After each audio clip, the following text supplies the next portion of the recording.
You are watching Co-op for Two, broadcasting live from Champaign, Illinois, Friday, March 8th, 2024 at around 11 p.m. You can hear my voice sounds a little hoarse. Okay, you're joining me for an unboxing of the 7th Citadel, which just arrived today. Before we get to that, let's catch up on a couple things. I titled this video Coffee and Unboxing. I'm having some Mexican chiapas from a local roastery here called Mad Goat. It's one of my favorite coffees. A little bit half and half. I hope everyone is well. I just had a tooth pulled yesterday, so hopefully there won't be blood coming out of my mouth while I'm talking, but that would make for an interesting live stream.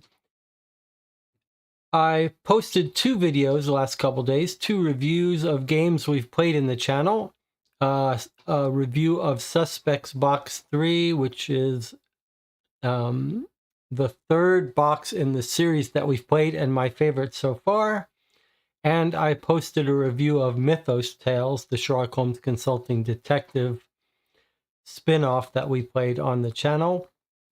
If you played those along with me, I would appreciate it if you would go to those reviews and leave your thoughts so that people have a couple second opinions to think about. What else? Tomorrow I've scheduled a playthrough of the expansion for Mortem Medieval Detective, which is behind me there, near the far right there is Mortem Medieval Detective. And the expansion is called The Shelter. It's a big case, looks like as big as any that were in the original box, maybe larger. And Mortem Medieval Detective was a weird, interesting game that I wanted to like more maybe than we did. We had a couple problems, but I am very interested in getting back to it. And then in the next couple of days, you'll see my review of the Vandermist dossier and the Medusa report, which we played through on the channel as well about a week ago, that I was more lukewarm about. Okay, anything else? On Sunday, we'll be starting a new case of Dear Holmes at 3 p.m., our play-by-mail game. All right, so let's get to what today is going to be. It looks like YouTube says 15 concurrent viewers, so probably my normal group here. Unboxing is not something I normally do on the channel. One reason is because I don't get games early. I purchase the games we play on this channel myself, so I don't get sent reviewer copies. I don't want them. So there's rarely any point to doing an unboxing. And in fact, the 7th Citadel has been out for a couple weeks now. I just got mine from Kickstarter today, but other people have gotten it. And there are plenty of good unboxing out there already and some playthroughs. So in this case, we're not really doing this to provide useful content. We're doing this because I'm going to open this anyway and go through it myself. And if this channel is helping those of you with insomnia, you can just put it on in the background and it doesn't have to provide any purpose other than to take up space. And if there's anything that people want to talk about and chat, I'm happy to do that while we do this. And I think what I'll do is, I'm very curious about the 7th Citadel. I backed it. It's been 4 years coming. It's long overdue. I backed it in 2020, I think, originally.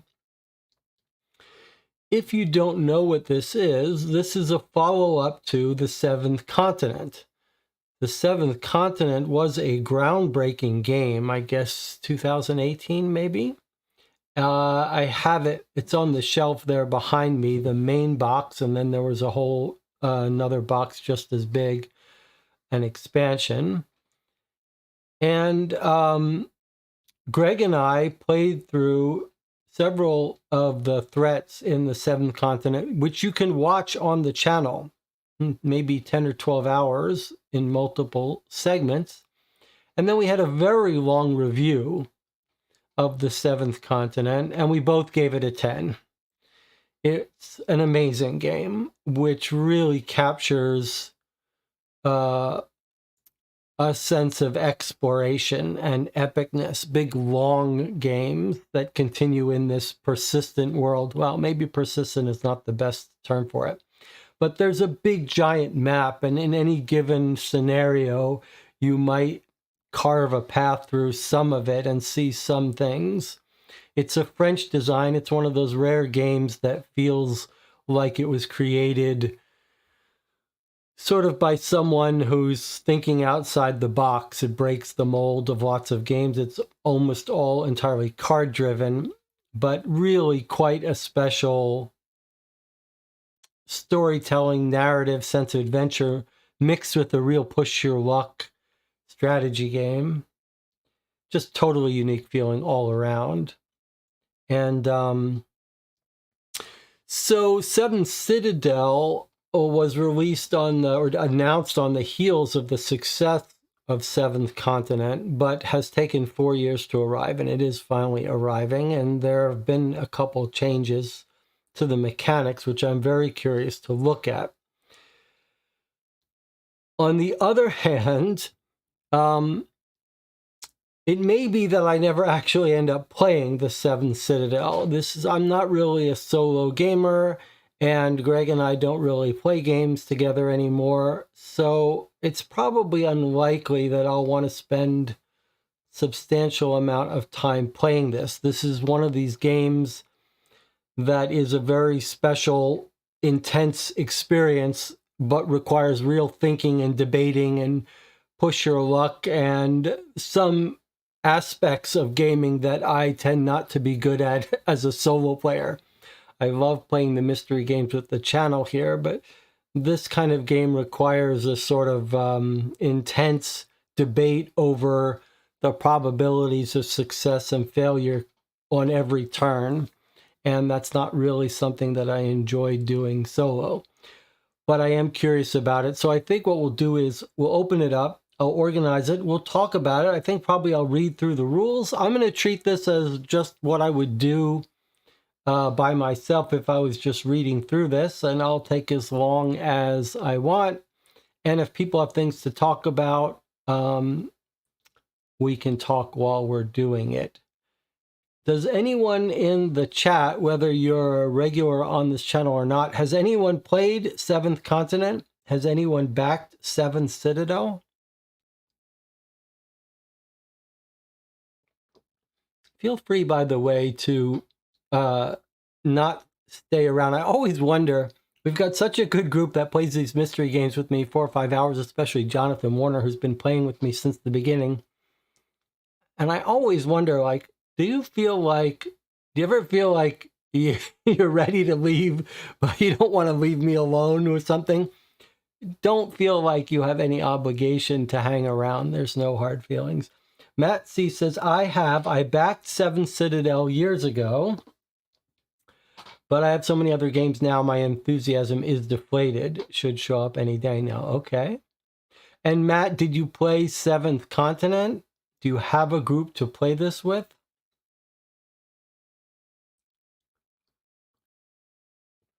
What I was going to say is also, if there's anyone new joining the channel that doesn't join me for my regular playthroughs, this is a little different, but feel free to chime in.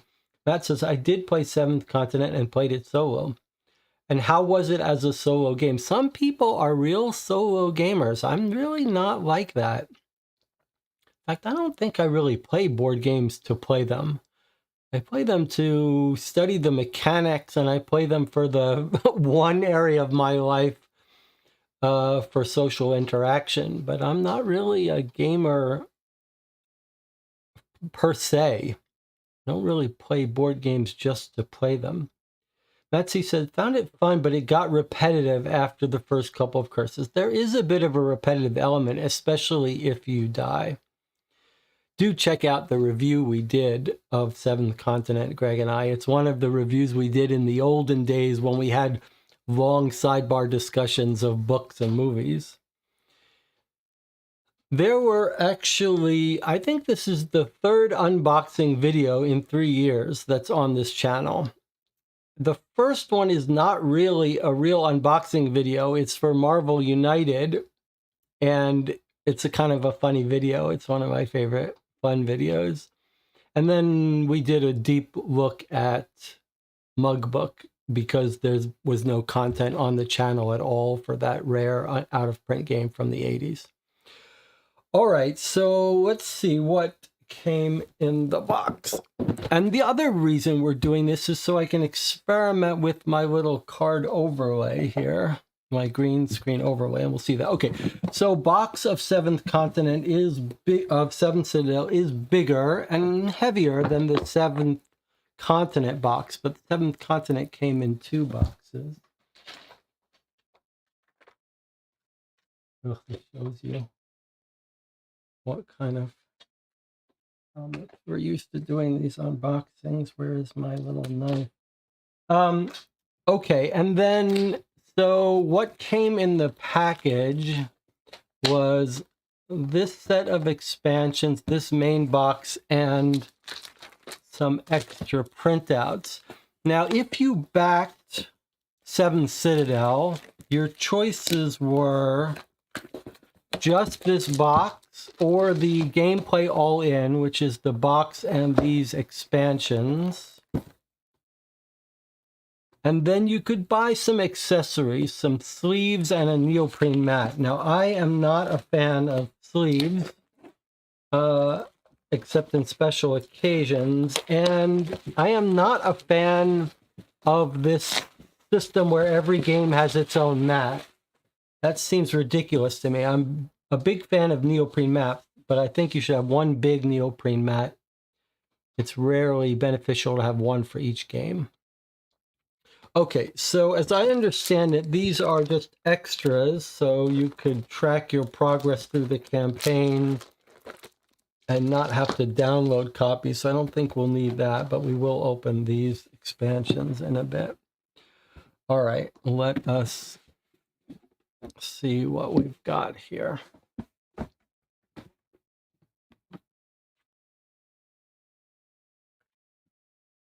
Dear backer,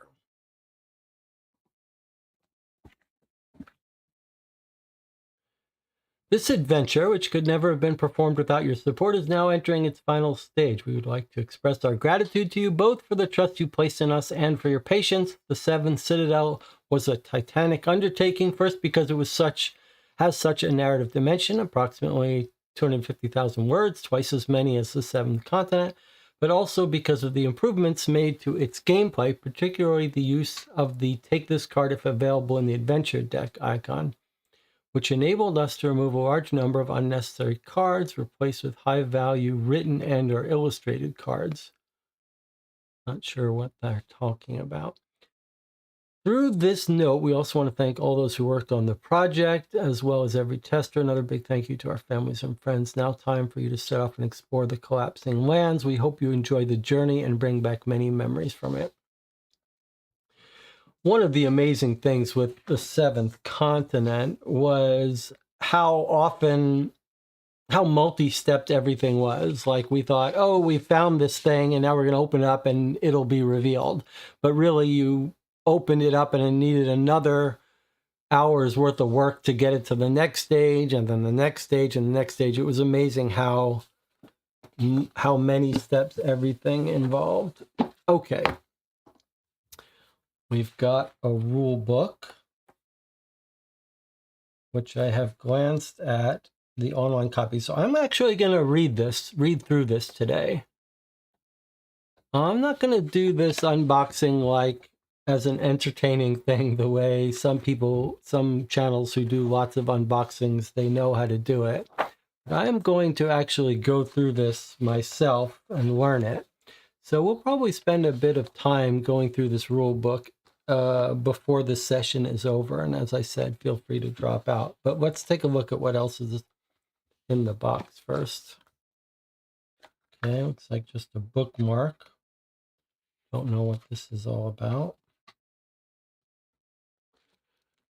I'm going to spend most of my time talking about the things that are different from Seventh Continent, and here is one right away.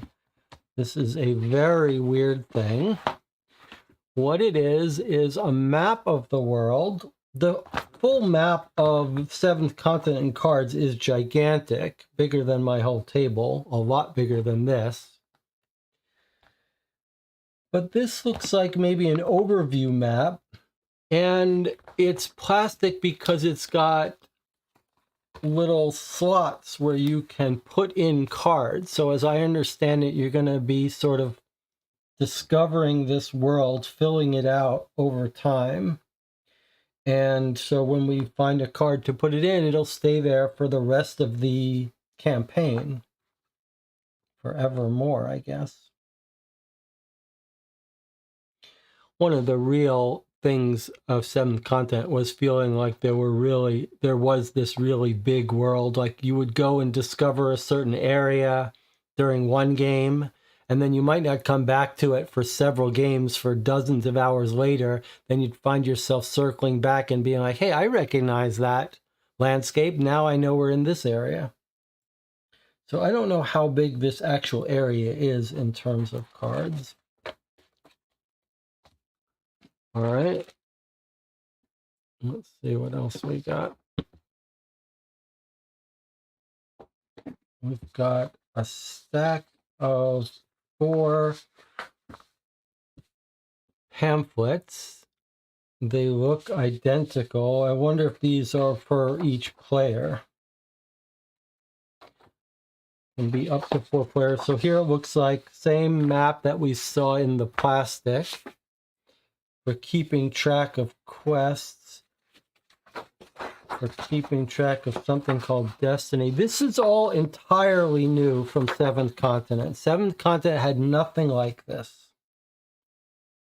So this seems to be a little bit of a legacy campaign element. I mean, this is very exciting in terms of new stuff. Totally new from Seventh Continent.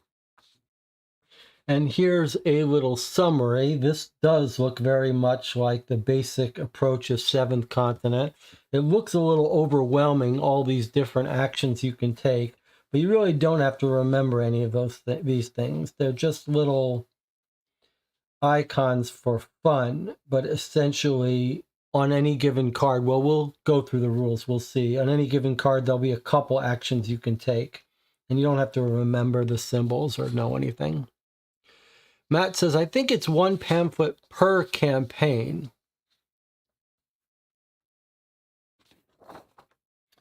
One pamphlet per campaign, so 4 possible campaigns. Okay, maybe that's right. Okay, next up is the dialogue book. This is, again, entirely new, was not present in the Seventh Continent. And it looks like they moved a big chunk of the narrative into this book instead of putting it on cards. In Seventh Continent, everything was on cards. So we're not supposed to read this now. This looks incredible. It's numbered as if these were originally on cards. That's pretty crazy how much. It's not just dialogue, it's actual, like what you would find in cards, actions you can take, consequences. All right, that's pretty exciting. Okay, and this is what Matt was saying about campaigns. So here we have, looks like 3, not 4 campaigns, scenarios, a new beginning, an introductory scenario, Drums of Desolation, and Daticum's Awakening, unless I'm reading that title wrong. Okay, so threats, that's what we call the scenarios, the threats you play against. So this is our introductory scenario. This is, again, totally new from Seventh Continent. In Seventh Continent, when you played a threat, it had everything on a little small deck of cards. There was no special booklet. Remind me, it's been a couple years since I played Seventh Continent. If I say something that strikes you as wrong. So this is pretty serious that each of these threat campaign scenarios have their own large book. So this would be the one you would play to teach yourself the rule. The art here in 7th Citadel is quite shockingly good and has a real personality. These don't look that different than what you would see in a normal board game, but you saw from the cover of the box, there is some, and from the video screen that I use for this, how the art is a real different flavor. Sometimes these French designers really just forge their own path. Matt says, love the book, cuts down on pulling as many cards from the catalog. So use one of those pamphlets every time you play a threat. Okay. What else do we have? So then it looks like we've got mostly cards all bundled up. 1,500 cards or so. This is just packing filler. So we've got one little extra, I don't know if that's a threat or something you can add on. Let's just put that with the others. And then we've got dividers here. Just dividers. Okay, so we've got card dividers. Cards that will have to get unwrapped. Each one is a little deck of cards that you shouldn't be looking at. Then we've got some standees, some punch standees. And then we've got some little plastic figures. I guess we can take a look at this.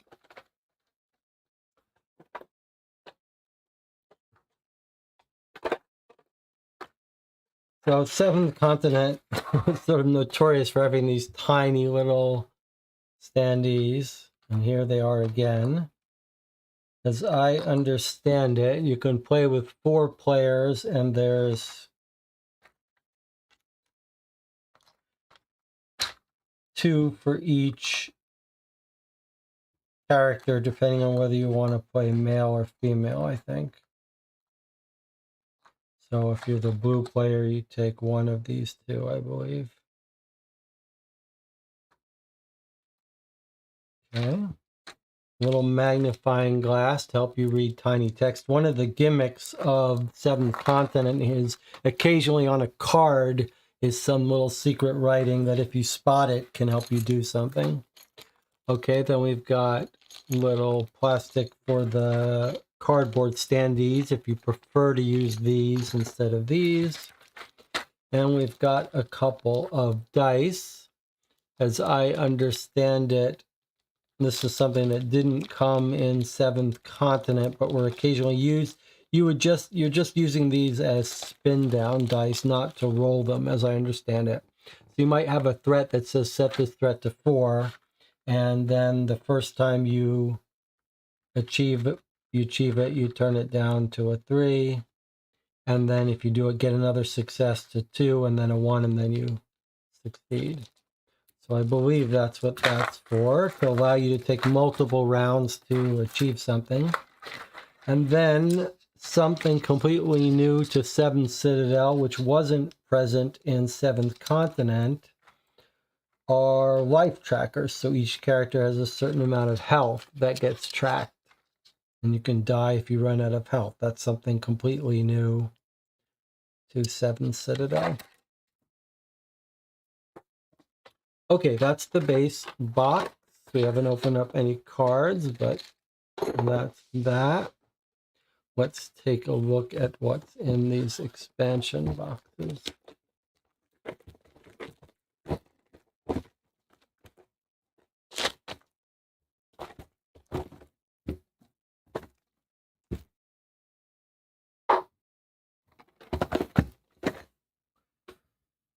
So this one came in the core box. That would be part of your original pledge, which I think was something like $80. And the base box plus these 4 expansions was something like $150,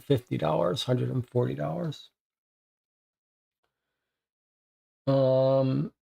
typically the way this works with Seventh Continent is these just get shuffled into the main set. All the cards have numbers, so you don't normally have to keep these things separate. You just file them into storage, and when you want to play against a threat, you would get out the card. Now, one thing that's different is it looks like there's probably going to be a booklet in this one, a full-size booklet. But how are these going to work? Let's open up this one first and see if we can... If this is a threat, why doesn't it have a full booklet? Let's take a look. This expansion for 7 Citadel contains 40 cards, including 20 double cards, to spice up your adventure. It cannot be played without the 7 Citadel base game. Okay, so this isn't an additional threat. It's just a set of extra cards that you might mix in. One of the things that happens in 7th Continent and in 7 Citadel is there's a map of the world that doesn't change. But while you're exploring it, there are some random encounters.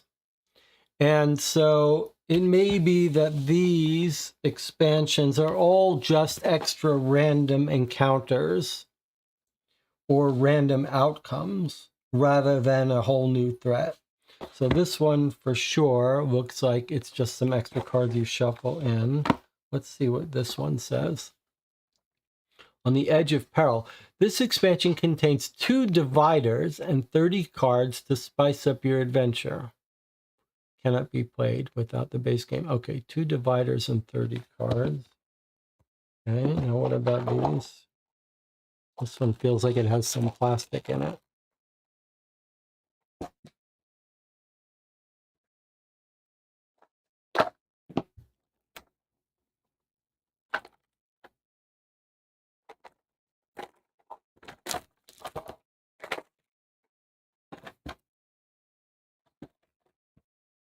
Okay, so 3 little miniatures. Looks like robots. The legendary alembic of Valengard disappeared during the conflict between Kel and the Worm Master. Rumor has it that a necro-druidic spell was cast and broke it into several pieces, giving each piece 2 root legs. It's now wandering, waiting for the day when it can finally be put back together. This expansion includes 3 pieces of alembic figures, 30 cards, and a mystery box that you're not supposed to open. Okay. Let's take a look at what this looks like. So 3 little figures. Oops. 3 little figures.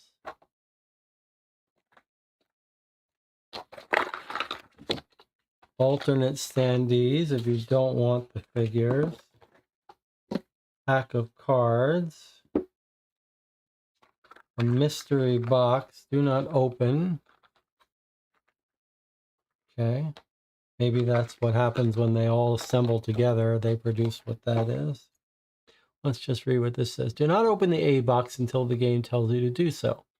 This expansion includes 3 pieces of alembic figures, a mystery box, the contents of which you will discover when the game allows you to. 30 cards with unique ID numbers on them.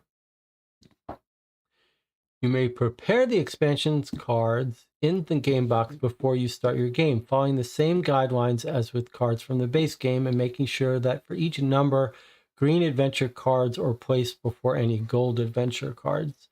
So this is one of the systems that 7th Continent did. You might have cards, the 1, 2, and 3, these are sort of the fog of war, the random stuff. And then occasionally you've got other cards that have specific numbers, green and yellow. They get sorted and you have to go through all the greens before you can get to any yellow. It's a way of sort of making a task for you to complete. So let's try to put this away.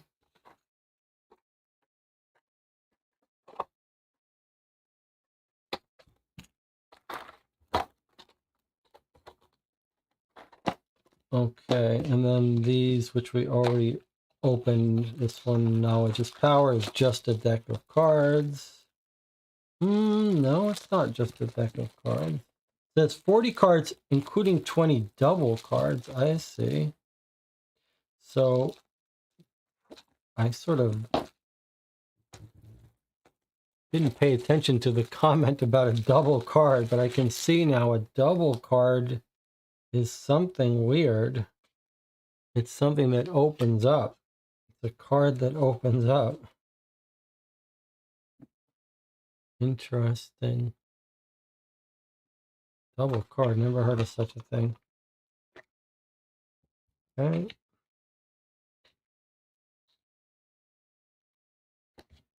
So no new threats, just special cards that get seeded into the world that you might encounter.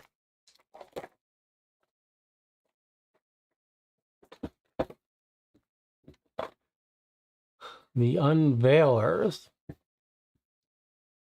Commonly called unveilers, these ladybugs, as big as a fist but completely harmless, are familiar to arcanists, treasure seekers, and other intrepid adventurers. Unveilers are attracted to magical emanations like flies to a rotting corpse.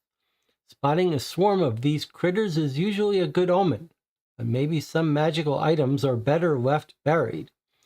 This expansion contains 6 Unveiler figures, 30 cards to spice up your adventure. It cannot be played without the 7 Citadel base game. So again, these are cards you would mix in with the base set, and then you would just encounter them randomly or in some specific area of the map.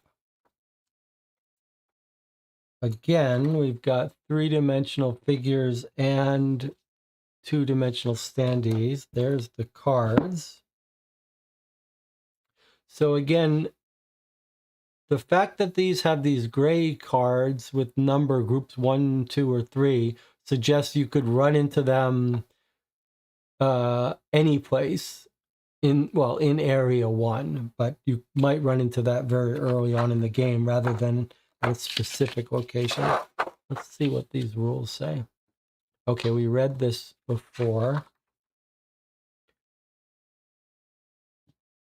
You can prepare the expansion cards in the game box before you start your game, following the same guidelines as with cards from the base game, making sure for each number.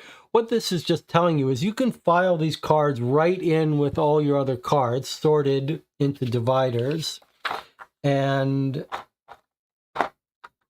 then you would encounter them during your normal gameplay. It's an interesting question about whether one should incorporate these things right from the start, or if you would be better off playing the base game first. Most of us who play board games just throw everything in at once. I'm not sure that's the smart thing to do.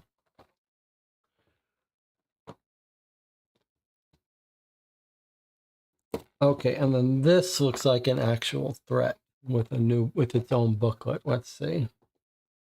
The Final Throne. The discovery of a mysterious stone throne in the mansion of an ancient Kilian family will set off a series of events in which you will be involved and which will take you all over the collapsing lands.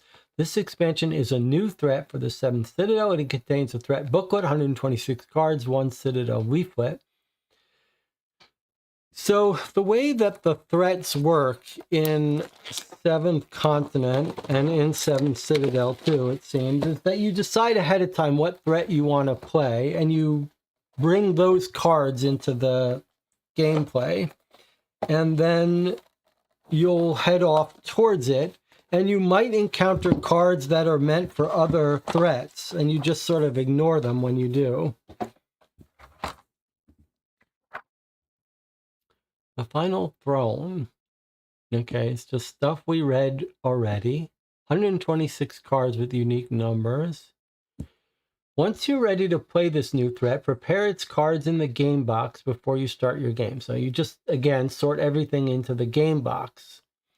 But then follow the same guidelines as with cards from the base game. Make sure that for each number, green is before gold.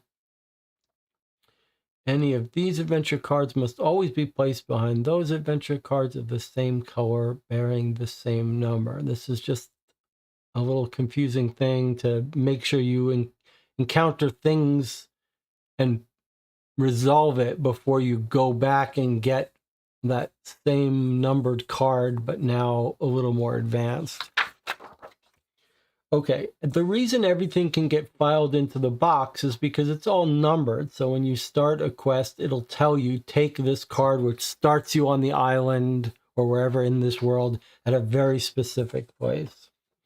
So I can see we've got a new pamphlet to go with this new quest. These look the same. All of these booklets are exactly the same. Yes, these look like this booklet here is the same no matter what threat you play. It's just multiple copies of it so you can write in it. But this is different. So here's the new threat to play, which will give us an introduction and it'll tell us what card to go take, which will start out our map. And one of the cool things is that it is like a world map. Once you discover what's in a certain region, it'll be there if you go back, but you'll start in different places on different quests, and then you might have overlapping areas. And then we've got decks of cards uniquely numbered for this new area. All right, so everything can be filed into the box and combined.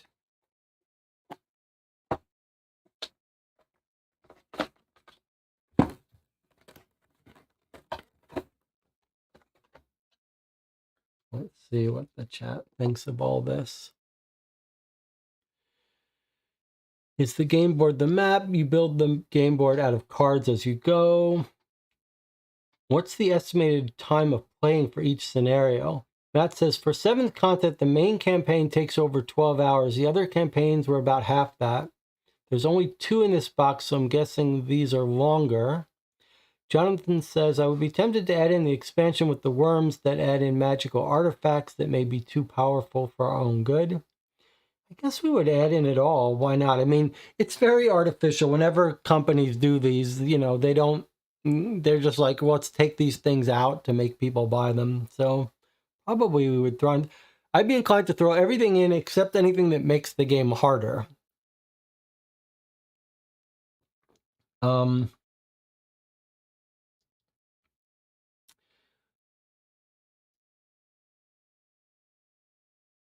So I do want to go through the rule book and learn the rules, and I do want to sort everything out. So let me just start putting things away while we answer while the chat talks or answers some questions. I did want to test out my new system for showing cards. Let's see if I can figure out how to do that.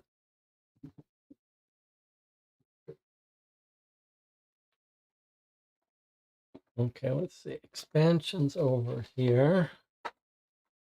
This we don't need. Put that over there. Okay, so these cards have to get sorted. We look at our dividers here. Characters saved. So there's a system for saving your progress built into the game. It's this clever way where you sort of camp out. These are dividers where you put your reflex skills, quest items. These are the different kinds of terrain areas. And then a way to organize your cards by number. So I'll show you all that in a second. Let me just test. I want to test this thing out here. So I have a little green screen. Now, normally I split the screen, as you know, when we play our games to read, I do it this way, which makes more sense when reading. But there may be times when it's easier to just put this over the screen. Okay, just fun to do that. Let us organize these cards, and then I'm going to spend some time going through the rule book, which I'm not sure you guys want to stick around for, but you are welcome to. So let's bring up the chat while I organize everything, and we can talk with the chat if the chat has anything to talk about. So remember, all of these cards you are not to read. There are some cards we're going to be allowed to look through when we go through the rules. They're going to be character cards, but for these cards, they're already sorted.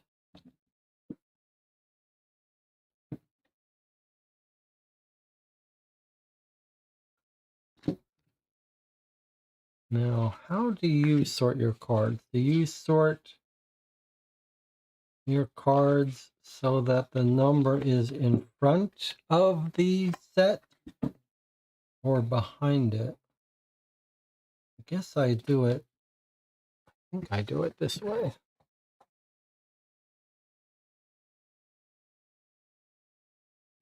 If we can keep these from falling over.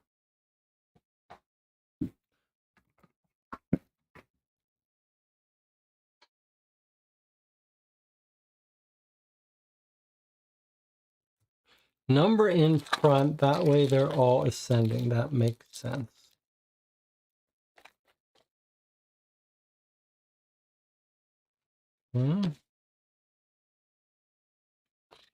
Everything after 150.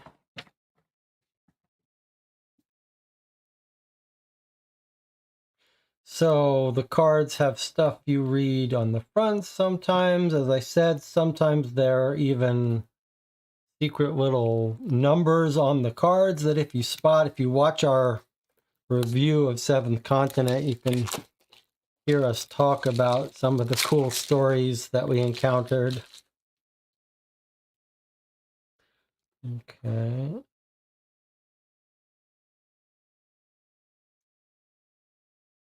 So if you see some numbers there's just one of, but some there's a lot of. When there's a lot of them, that just means that they're random outcomes and you'll just get one of them at random.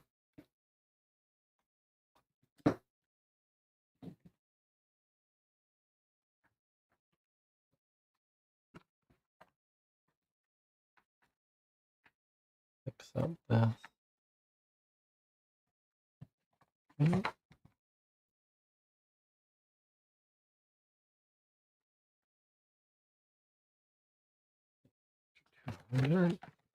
With Seventh Continent, it didn't come with these dividers, or maybe it came with a few dividers, but I do remember having to print out.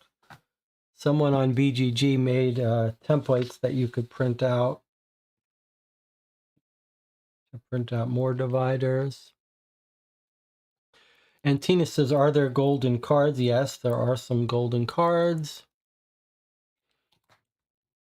Matt says the expansions diluted each other in Seventh Continent.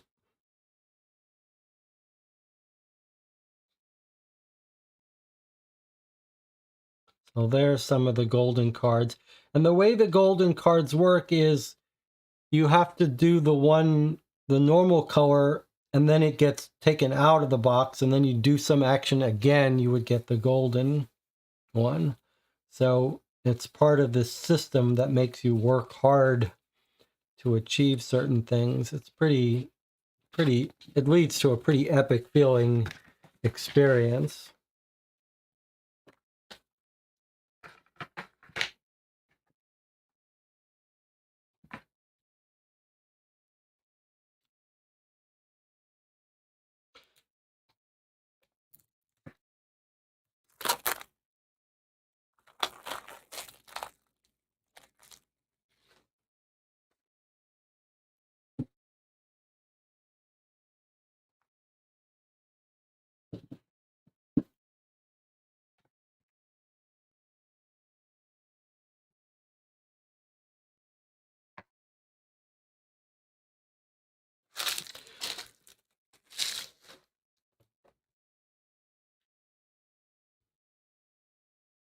There are people on YouTube who are good at playing these kinds of games solo. And I could see one channel that played a couple episodes of Seven Citadel is that Kanye Studios. I think that's his name.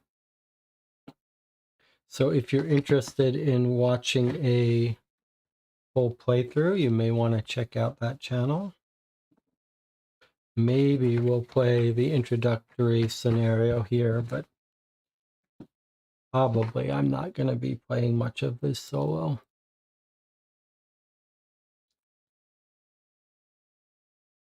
I am curious to get into the rulebook and see how the rules differ.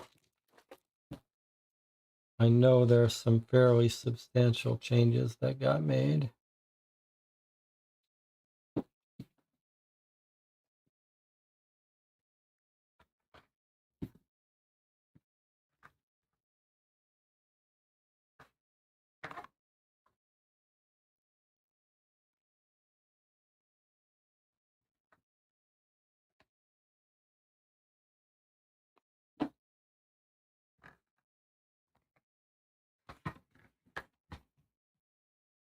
It helps with a game like this to have someone who's sort of detail-oriented and can keep track of stuff. Greg was always pretty good at that.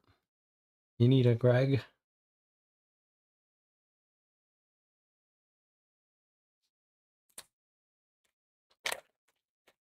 The other trick that we learned playing Seventh Continent was to have your cell phone handy and take pictures of the map once you get it set out, because that will be very helpful to you to know, okay, here's the area we haven't gone to yet, and here's where this was, especially if you're playing this long, if you're playing some long campaign and you die and have to come back, you really want to know where you have to head off. And if your memory is not amazing, having some cell phone photos or tablet photos is extremely useful.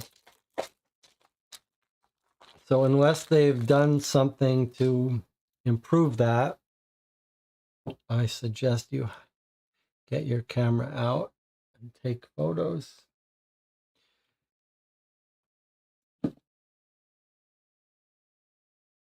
Let me explain that a little bit better. While you're exploring, you'll be building out this giant map that will cover this whole table of cards. And at some point, you'll need to sleep for the night to recover. Or you'll have played for 8 hours in a session, you'll need to go to sleep. And what you do at that point is you collect all the cards from the table and put them away, refile them. It's kind of a pain in the butt. And then when you start the session up again, when you continue the game, because you'll have to play many sessions to play one game, it continues. When you reset up the world, you just put back some cards and then you start exploring again. So if you don't have a great memory or photos showing you where everything was, you'll be trying to retrace your steps and getting lost.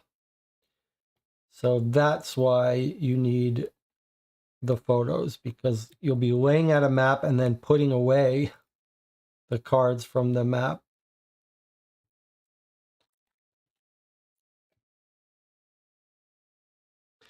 Matt says, Jesse, I wonder if I watched your review a few years ago when I played the Seventh Continent and got that tip from you. You never know.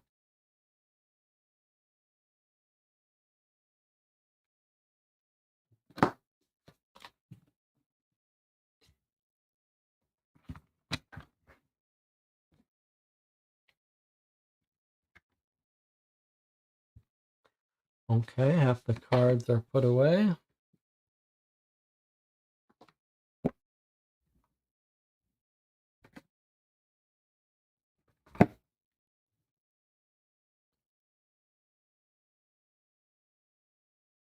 I'm going to put all the base cards away. We'll worry about the expansion stuff later.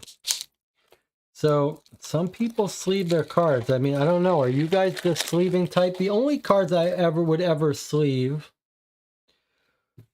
are cards that need to be shuffled constantly. So these numbered cards are for like regions, terrain types, and they're broken into Roman numerals. And that's a way for the game to treat different areas of the map slightly randomly. You never know what little challenges you're going to get.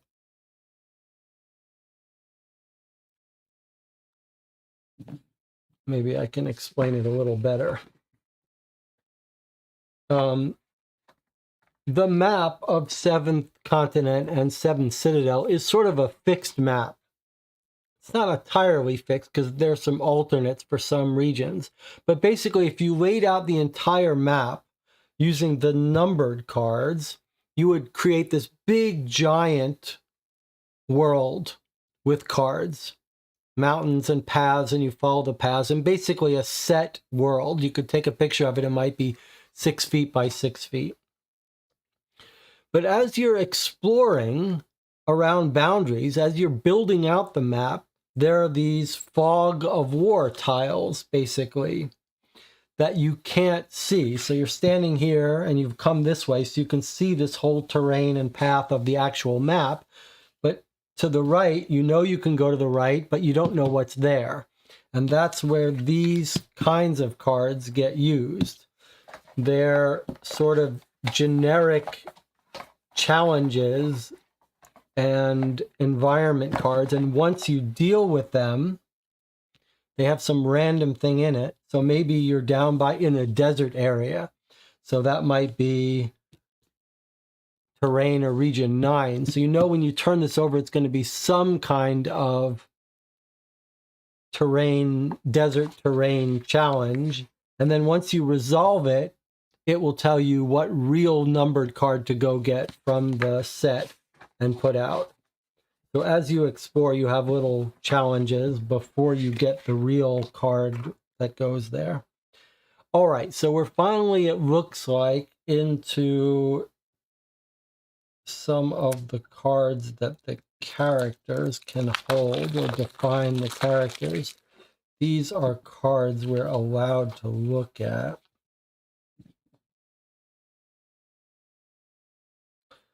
They are cards either belonging to a specific character of a specific type. I don't know yet. These are lettered. These are probably character cards. I'm just going to set these off to the side. Wow, a whole bunch of different decks of them. Looks like 3 different. So these are cards that you'll have in your hand. I'm just going to put these aside for now. Go through the rest of these.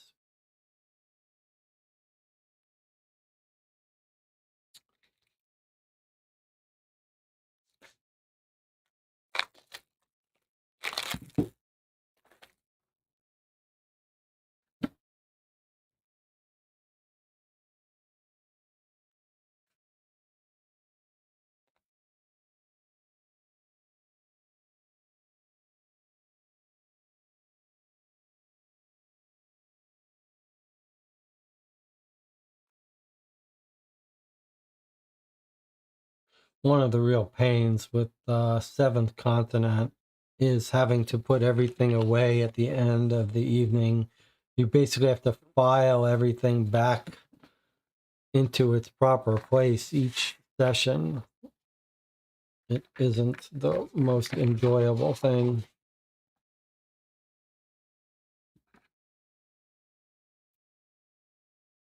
It is interesting that it's one of the few games of its type that clearly would be a lot easier to do as a computer game, but it's one of the few games, well, I don't know if I should say few, but it does seem like the trend these days has been to license off a computer app version of the game. I'm kind of surprised they didn't do it with 7 Citadel. Maybe they still have time.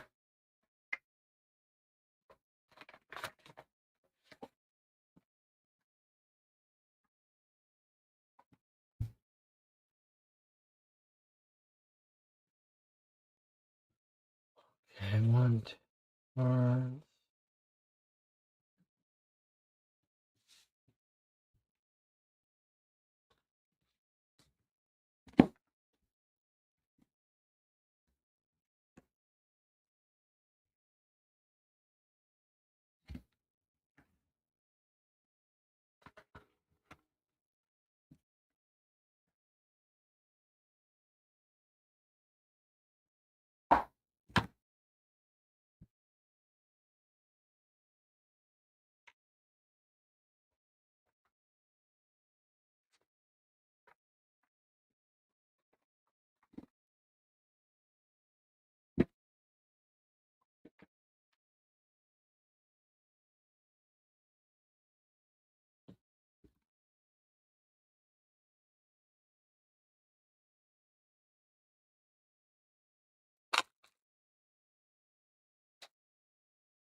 If you imagine the little bit of dopamine that comes out every time you get a new card, you can see why this game is sort of addictive. You're like, I've never seen this card. I can't wait to see what it is.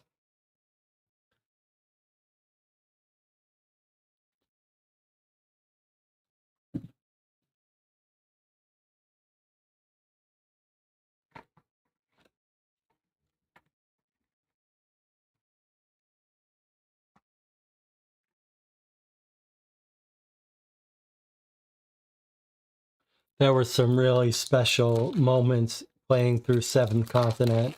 Some very cool story elements.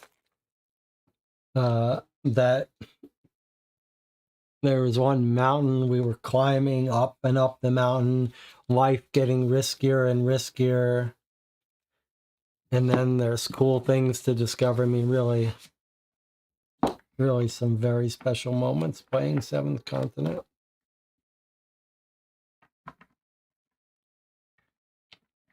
And looks like I'll need to move another bit out of here.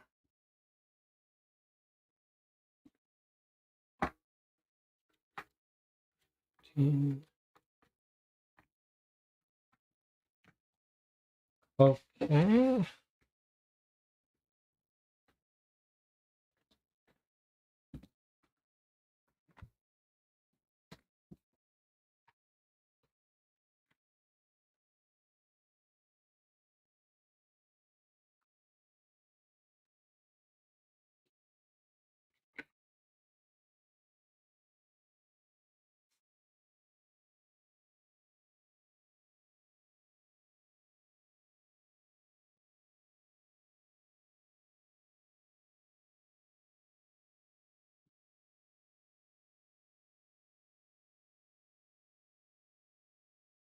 Let's finish opening the character cards.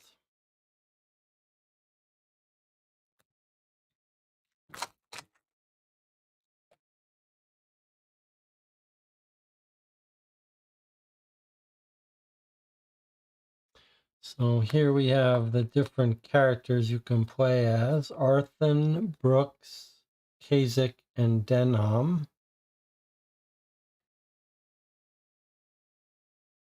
Divider types.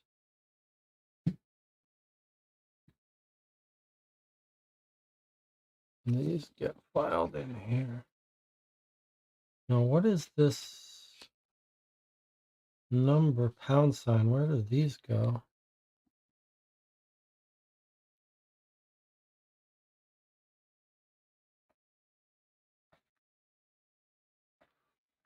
So all the 1 terrains would all get shuffled randomly when you have to put a 1 down. And are they all the same on the back? It looks like it.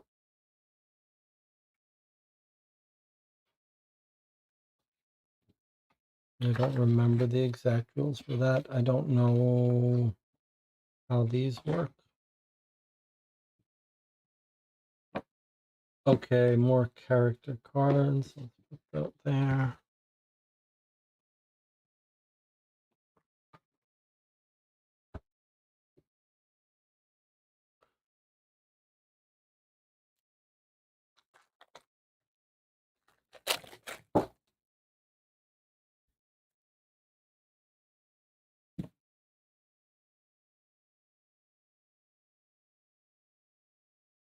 These will all be cards in your hand and cards that you draw to get a certain number of successes and special actions.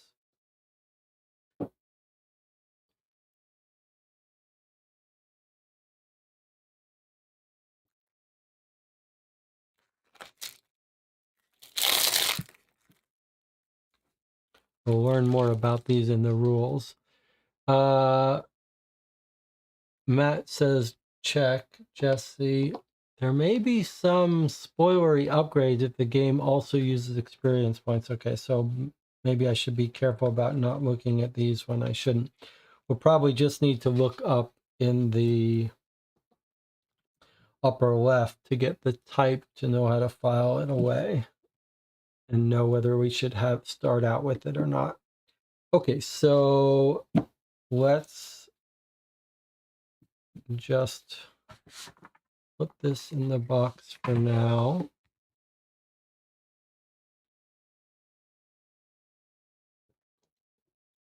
Okay. Well, good timing. What we'll do here is we've been an hour. I've opened up all the base card packs. There's still all the character cards to sort and put away, some of which we're allowed to look through when choosing characters, and some of which will be upgrades that we're not allowed to look through. You've seen everything at a glance. What we're going to do here, it's an hour. I'm going to take a break, 8 minutes. If you're interested, you can come back. I'm going to go through the entire rule book, learn how to play, put the rest of this stuff away, sort the expansions. If you're just interested in spending time with this game as if you were here, I'll see you in 8 minutes. If you're more the type that just wants to be here to help play a game, tomorrow we'll be playing Mortal Medieval Detective Expansion, The Shelter.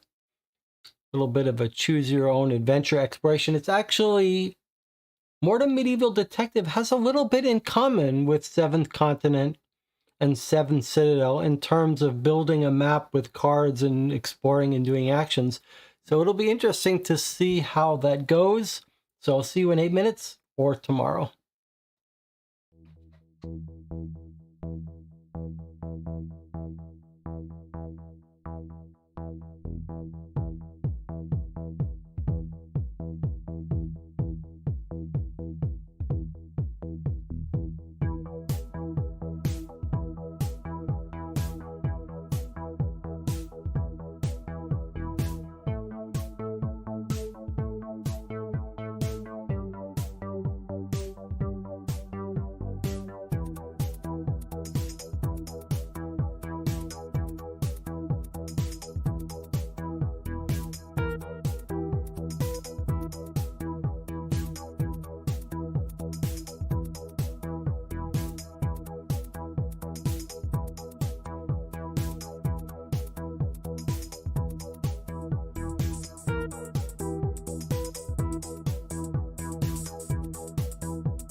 Okay, we're back unboxing the 7th Citadel and talking about the differences between 7th Continent and 7th Citadel.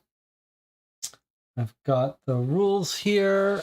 I'm going to go through the rules, learn it, and in the process, hopefully we'll figure out what it wants us to do with the rest of these cards. I can see these are going to be the character cards.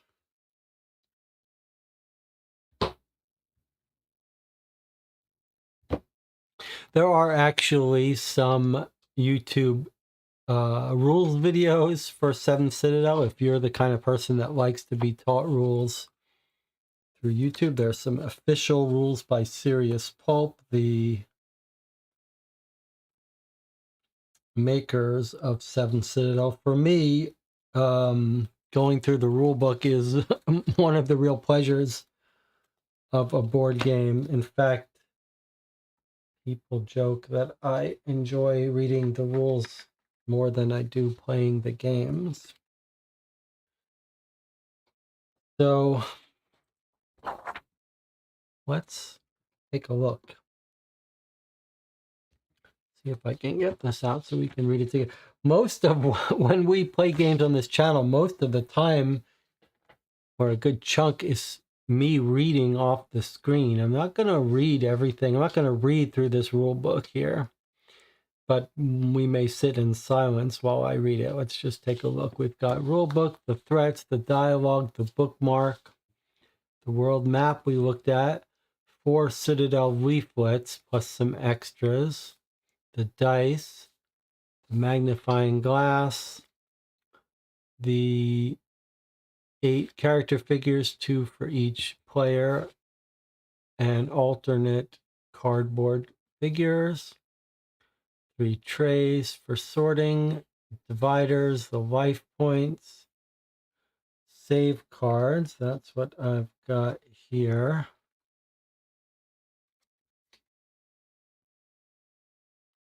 Save for the action deck. Store the cards from your action deck underneath. Store the cards from your discard pile underneath this. Action deck, disc. Oh, these are for the different players. I see. Blue player for there. So a huge change in between 7th Continent and 7th Citadel is in 7th Continent, you all shared one deck. But in 7th Citadel, each player has their own deck. Now, I'm not sure how I feel about this. I like games where you're working as a team, talking about what you do and making plans as a team. I'm not sure how I feel about the idea of every player having their own deck. I feel like that might make it less of a team planning effort and more of a individual players. As you know, sometimes they call that the quarterbacking problem or the alpha gamer, where if the group is always making team decisions, then you get one player dominating. And I'm afraid that this is an attempt to solve that, and that's not really what I want, but we'll see. Okay, so but that's why there's 8 of these. It's just 2 in each color. Save deck, discard deck. It's so that you can save your state and resume playing the next day and put your hand and discard deck back.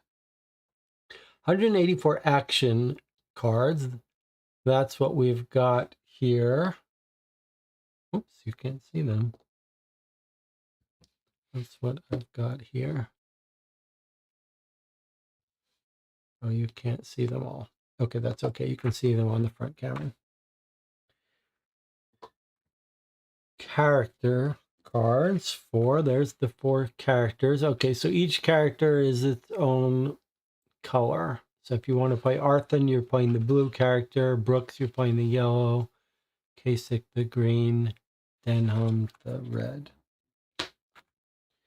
And then 151 exploration cards. That's the Roman numeral cards.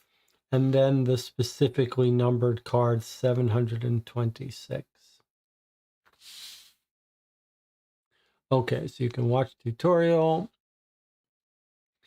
Seven Citadel is a cooperative exploration adventure board game. You play against the game to try to beat a threat that looms over you. You may take on the challenge alone or in a team of 2, 3, or 4. You win if you overcome the threat. It will tell you when you win it, or you lose if one of the following happens. All characters are unconscious, or an in-game effect tells you your adventure ends here. Okay, I'm so used to reading for the channel that I'm starting to just do it, but we're not going to do it, but I am going to read it. This is going to be a weird, unusual session where I'm not going to read everything out loud. We're just going to sit in silence here while I read, and you can read as well if you want. I'll just summarize as I go, though. Okay, introductory scenario. Those are the threat booklets that we got. You resolve exploration cards to put in play the numbered adventure cards. You decide collectively which character will take an action among those that can be seen on the card you're on, or an adjacent event attached to that terrain card, or on one of the cards in your that you collected on your quest or on your character. So this is something you'll get used to. This is what you will typically find on different cards. So it says you can do this action, which is climbing, but it doesn't matter what it is. You do this action, you'll have to draw 5 or more in order to get 3 successes. So that's the push your luck element. You'll decide how many to draw, and you'll have to get successes on them. And there's some probability that each card will have a success, or sometimes it has a partial success. And your hand will be getting better or worse, so you'll know what kind of cards you have. And your hand is sort of your exhaustion. So you could draw 10 cards, and you'll know you're almost certain to succeed, but you'll have burned through 10 cards. That's the push your luck element here. So it's constant throughout this game that you're constantly pushing your luck, deciding how important is it for us to pass this? How many extra cards should we draw? And if you're not careful, you run out of energy. Okay. So you do this action, you draw at least 5 cards, you need 3 successes, and then this is the kind of symbols you're going to see on most places. So if you pass, you do this. If you fail, you do this.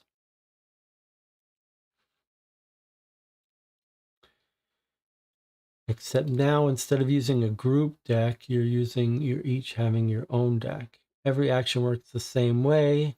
There's an active player, so you don't take turns in this game. You just decide, okay, this person's going to lead this action, and others can help. I haven't played it solo, so if you're solo, I guess there's no one to help.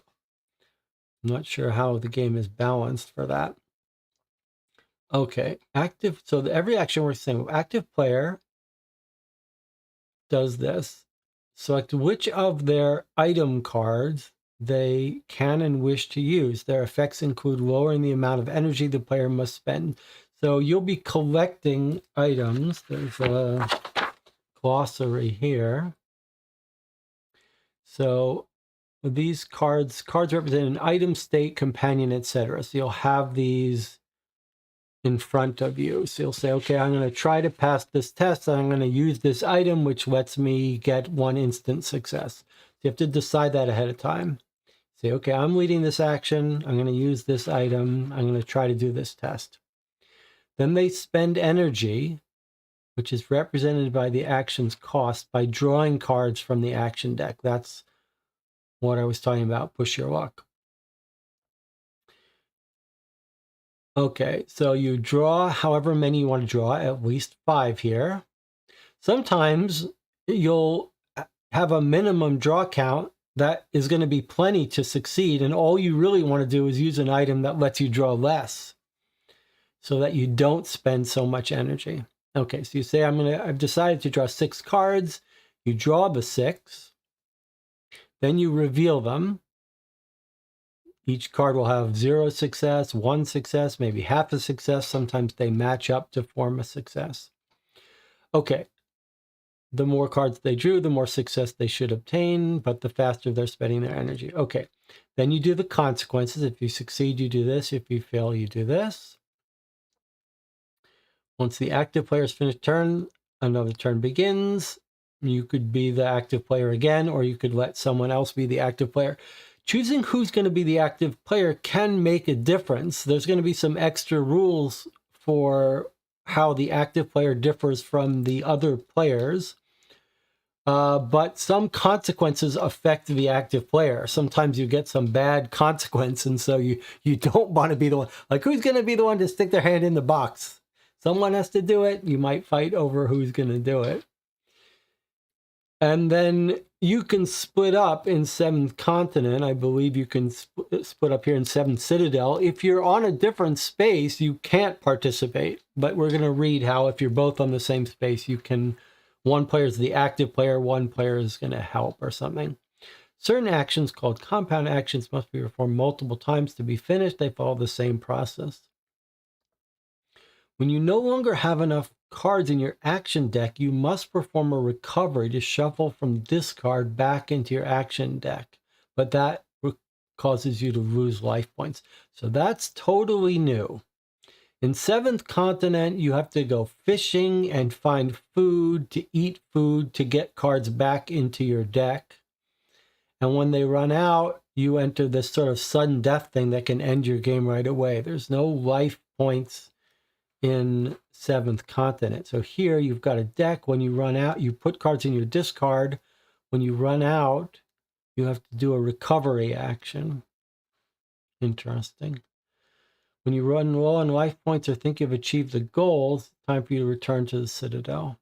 Throughout the game, progress by accumulating hope represented by specific cards, trading it for bonuses in the Destiny page. Totally new concept. Don't know anything about it. Okay. Card types. Character card represents the character you're playing, enables you to take the walk, the move action. It also acts as a reminder of the maximum number of skill cards you may have in hand and the maximum weight you may carry. These values depend on player count. So you've got a player's name, figure, an action you can take, default maximum hand size and carried weight, and unique ID number. So let's take a look at the characters here. So here are the 4 characters you're going to be choosing from. If you played a 4-player game, you'd take all 4 of these. Each player would do 1. If you're playing a 1-player game, you'd take 1 of these. So you can see they all have the same walk move action on them. That means you can always take this action. No matter where you are, you can take this action. If you move to a terrain card where there's another character's figure, you would draw 1 less card to do that.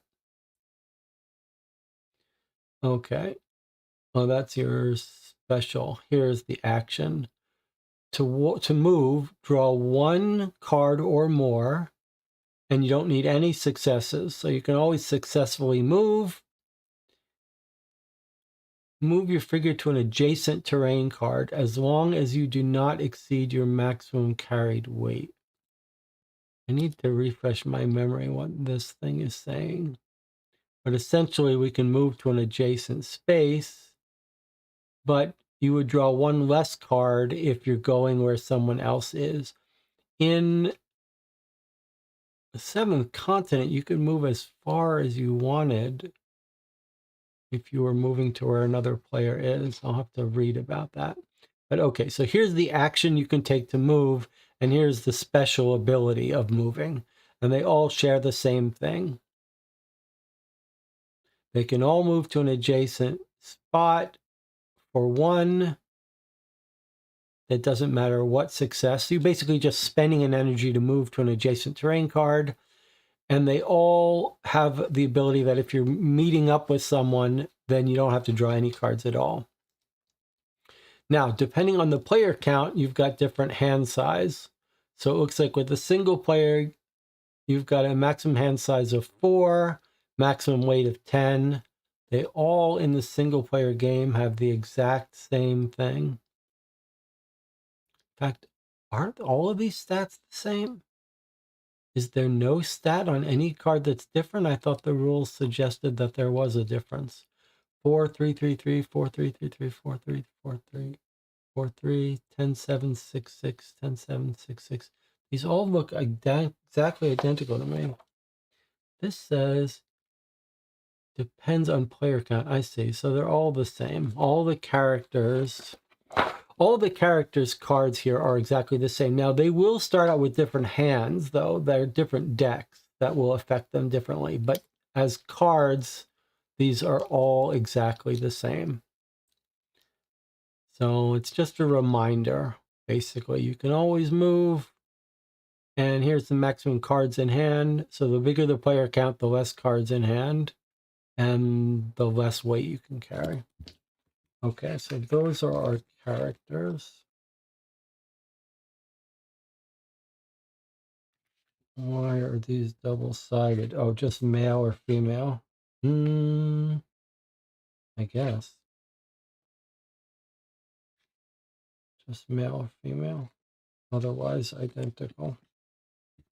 Okay, let's file those away.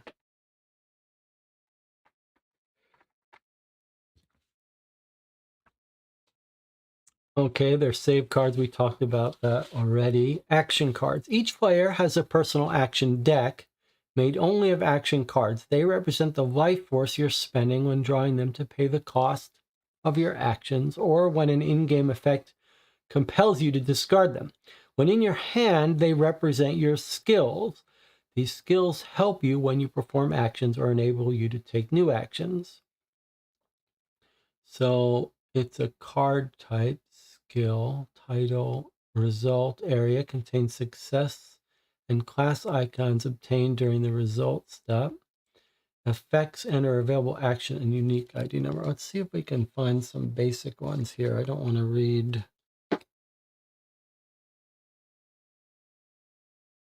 Well, maybe we can skip them for now because we're going to get told how to build the decks in a second. So the action decks, which we have a big pile of here, are in your hand and in your deck. Okay, exploration cards. We'll come back to these in a bit. The cards with the foggy back are events that occur randomly as players explore the collapsing lands. They can be permanent events, temporary events, found items, etc. Each exploration card belongs to an area represented by a Roman numeral. On the back of the card and on the train card that it is attached to. So it's got the area, the Roman numeral, placement arrows in the 4 directions telling you where it points to. So if we just get one of these out, let's take a look at one.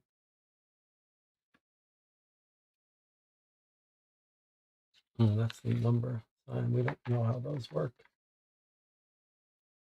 So here's an area 1 card.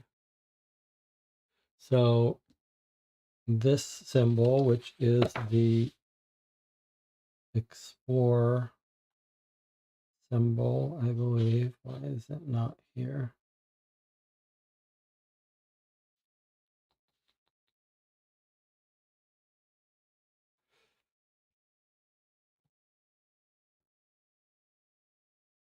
You basically explore to turn it over. Draw 4 cards. Doesn't matter how many successes to flip it over, and then you'll see what's on the other side, which we're not going to look at because we don't want to spoil anything. Okay. To prevent these cards from being identifiable, their unique ID numbers are located on their fronts. Okay, that's fine. And then we have the adventure cards, which are the numbered cards, uniquely numbered cards, green or gold. You'll discover as you explore. So normally when you turn over those explore cards, you might have to face a challenge, and then it'll tell you that it goes away and a numbered card comes out. Okay. So you might have some flavor text, and then you flip it over and do what it says. Okay. The adventure cards are various types. They could be terrain of the world, portions of the collapsing lands that form the board. You may move your figure onto them and take actions on them. So there'll be actions you can perform, and then things that tell you what's next to it. So that's how the map gets built out. It says this card is over here, this card numbered, this is over here. Or instead of terrain of the map, you could get an event which attaches. So you can see there's this little chevron. So it says put this thing attached to the card that's over here. And it's kind of like a close-up view of what's on this card. So now when you're standing on this card, you know this thing is attached to it. Think of it like a close-up. So it's like the close-up of some doorway that's on this space. So when you're on this space, you can also do this. Permanent event cards are put into play on the board after being revealed. They're attached to the terrain card in the direction of placement arrow, which you see is here. And then here's this action you can do while you're standing here. Or they can be temporary events, which you have to resolve right away. This is might be sort of like a choice. Do you want to do A or B? You do it, you resolve it, and it goes away. It's this little, it's got a little hourglass symbol on it. Or it could be a global event. I don't remember seeing anything like this in some continent. What's this? These cards are placed near the board and do not leave play until an effect makes you discard them. Their effects apply to the entire board as long as they're in play. So I guess it's kind of like weather. Okay, interesting. Or their purses. What's this? These cards include items. Are there item things? So there's the icon in the upper left. Okay, these cards include items, companions, positive or negative states that you can gain during the adventure. They help you or hinder you when you perform actions or enable you to take new actions. They're the only cards bearing one or more keywords. Okay, so we've got a card type. They're calling them purses. It's got a weight because we've got a weight limit, a title, some flavor text, some effects or available actions, and some keywords at the bottom. Or you could get a quest item. So these would be individually held by players. Quest items goes into your pile of shared group items that are related to the quest that you're on, the threat you're on, I guess. These cards will come to all players, provide you with helpful information. In some cases, they enable you to benefit from positive effects, take new actions. They're stored behind or on the quest items divider. Players may look at them freely. Unless told otherwise, you may not discard them. So that's how you complete your threats, I think. Or you can get a piece of the world map. This is new to 7 Citadel. These cards must be inserted into a slot on the world map, on that big plastic fold-out thing. Arrows show where to place any future feather world map cards. Okay, so we'll be building that map as we play. You might play one quest and get a couple, and then on a different game, you'll get more. So I'm not sure what the effect of this is. Is it just teaching you about the world so you know where things are? Does it have an effect? I don't know.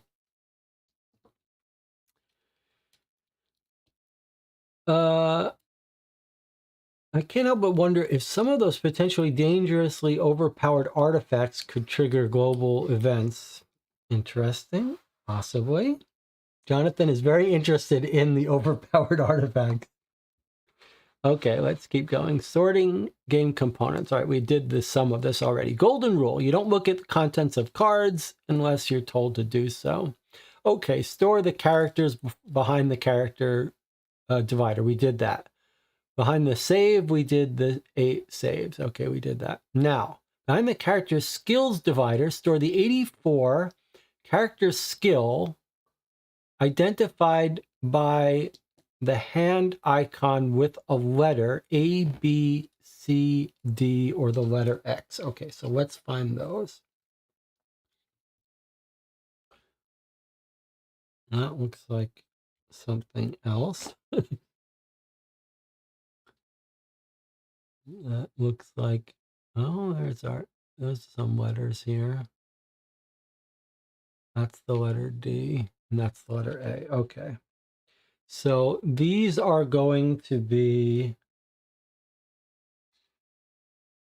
cards for our different people.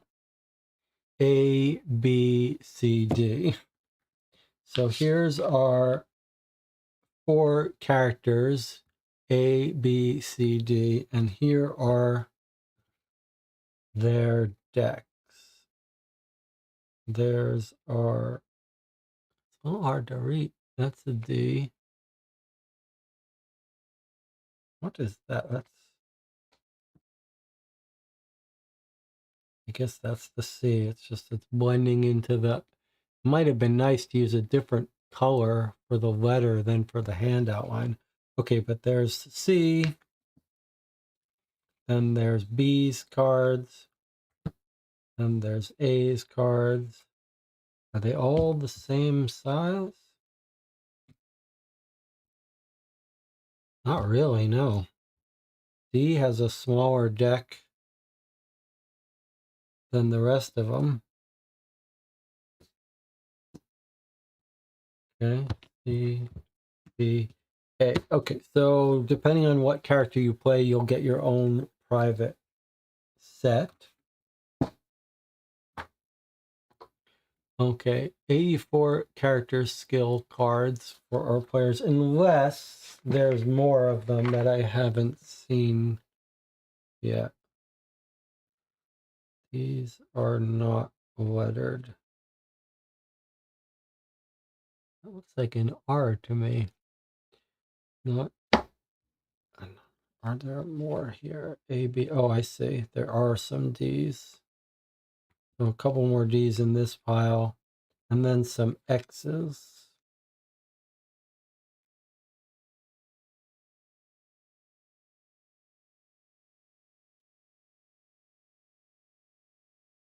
Okay.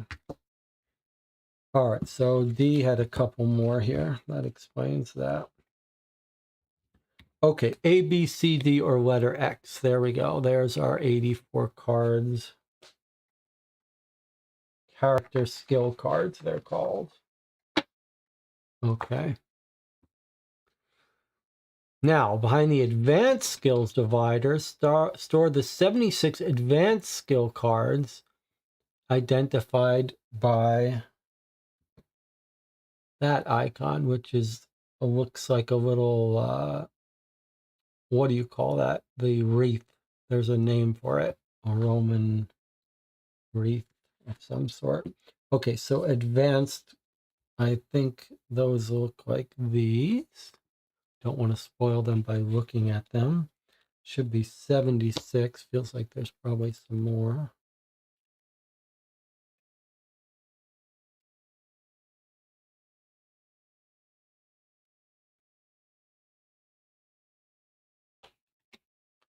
Okay. So we've got a big pile of advanced skills. All right. I guess I need to reorganize this a little bit.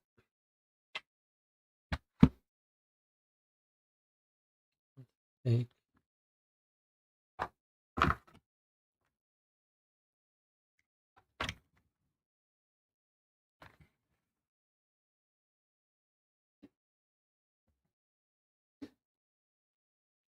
Okay.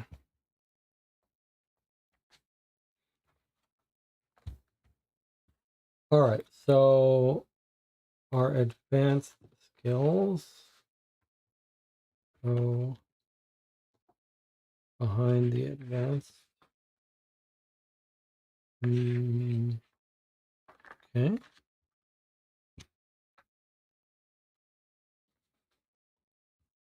What's next? Reflex skills, 24 R's. Okay, the rest of these are all R's. So that's it. That's all of our blue cards figured out. So we've got basic, advanced, and reflex skills.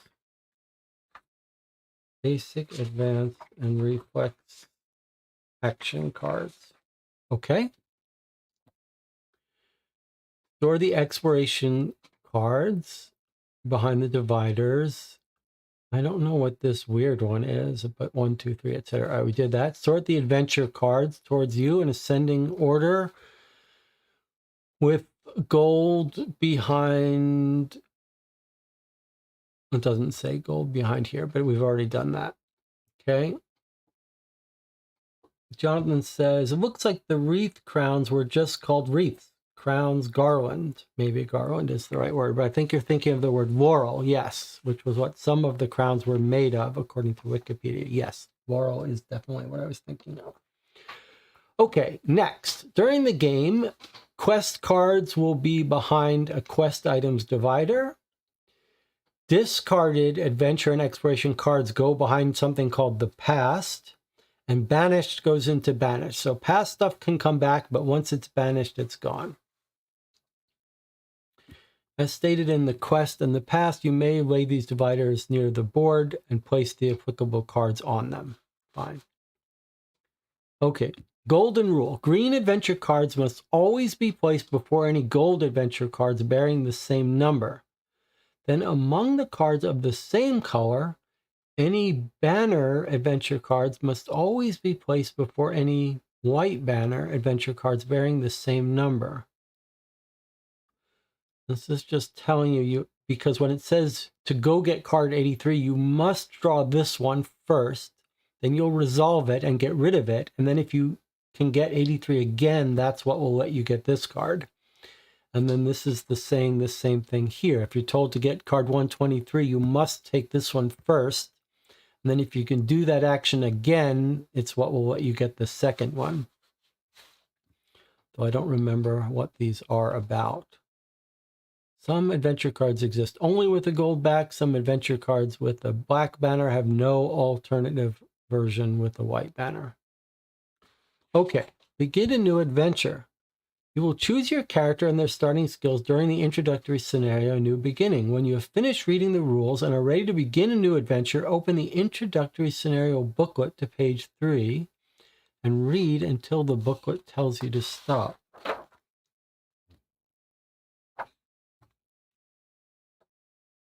So it seems to tell us that it wants us to do this. So shall we do this? Shall we read the introduction to this adventure? I guess I should be asking myself. All right, let's read this. Let's go through the rule book from start to finish, and we'll do when it obviously wants us to do this now, so let's do it. Okay, beautiful art, love it. Look at this. Look how cool this is. Look, worms are coming up out of the ground. Just some coffin. Spooky. Okay, chat is calling my attention. Jesse, it does say when you finish reading the rules. I see, okay, see. Maybe you're right. When you have finished reading the rules, I guess you're right. Maybe read until the booklet tells you to stop. Okay, so I don't know why this is here then, but you're right. It does want us. Sorry for the false alarm. Guess it wants me to read all the rules. Okay, that's fine. I'm happy going through rules. 18 concurrent viewers, says YouTube. That's all right. Is this how you do an unboxing? Not really. This is something different. Okay, let's take a look at our overview. I don't know what this is we're doing. We're reading the rules together. You're going to sleep. I'm helping to put you to sleep. That's my job. The world map shows what the world looked like during the golden age of the Kel Protectorate. It contains invaluable, though often outdated information about important places. It can be updated through the insertion of the feather cards that you may obtain by making progress on the Destiny page of the Citadel leaflet. All right, let's get these things out as we're doing them. So here's our leaflet, and here's our Destiny page. And where is our plastic crazy map? Let's get it out. This looks like it really could use some flattening, but okay. So here's our map of the world that is out of date. Let's take a look at it. We've got some towns. That's Kel we keep hearing about. The Great Sea, the Mire, the Kel Protectorate is the world map. So I feel like that the map we're going to be building with our normal cards is going to be like this. It will be a 10 by 10 grid of our cards. So this is sort of the wide angle view of the entire area.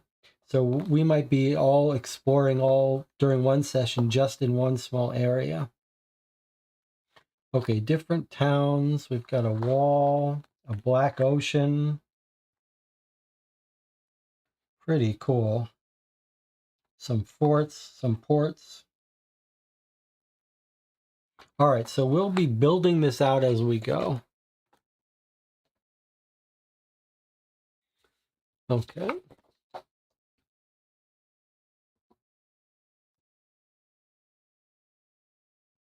The Kel Protectorate, the golden age of the Kel Protectorate. Outdated information, that's why we're filling it up. Okay, then we've got the dialogue book. Dialogues between your characters and the non-playing characters you may encounter. Okay. Then we've got our threat booklets and a bookmark. That's what we use our bookmark for. Okay. And then we've got a place where we keep banished cards and a place where we keep the past. They are in our dividers, but we can put them on the table. Then there's the Citadel leaflet. Let's look at this. 8-page leaflet is where you record your group's progress, the buildings you may build or have built, buildings page, the advancements in your side quests, and your scores and levels for multiple characteristics. Wow, that's also, this is all new. This idea of this makes this a kind of legacy game. Okay, and then we've got our adventure cards, our exploration cards, our life point counter. There's our character figure on this. So you're not in specific places on a square. You're just on the square. When you're on the square, you can do all the thing, any actions that are on that square or attached. So here you can see this has been fully explored. And this is 2 areas that are explorable that haven't yet been explored.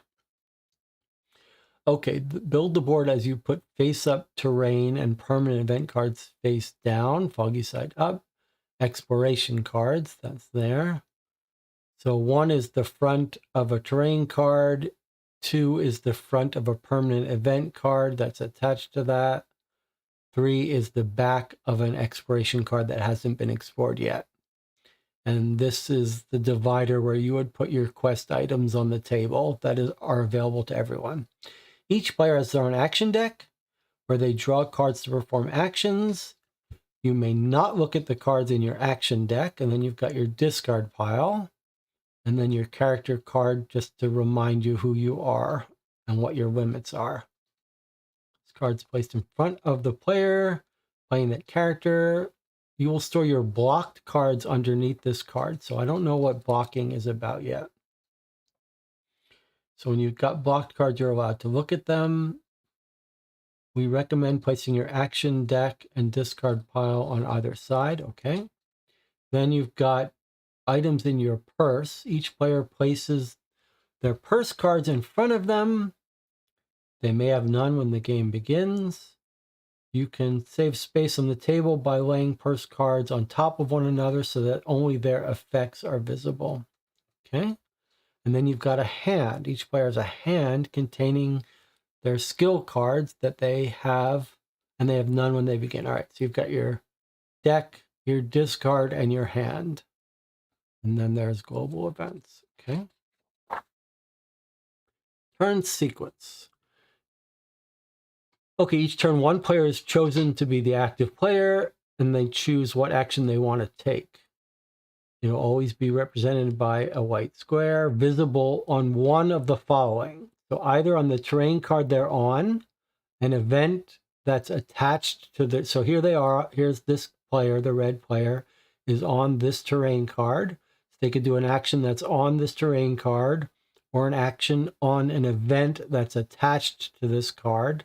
Think of this as like a close-up telling you, you see this, here it is here. Or a temporary event card that has just been revealed, this one. This action is mandatory. That's why you can kind of see it's got this little red outline. You're going to see what that means. You got to do this now. So you tried exploring, you pulled out this card. Now you have to deal with whatever you drew.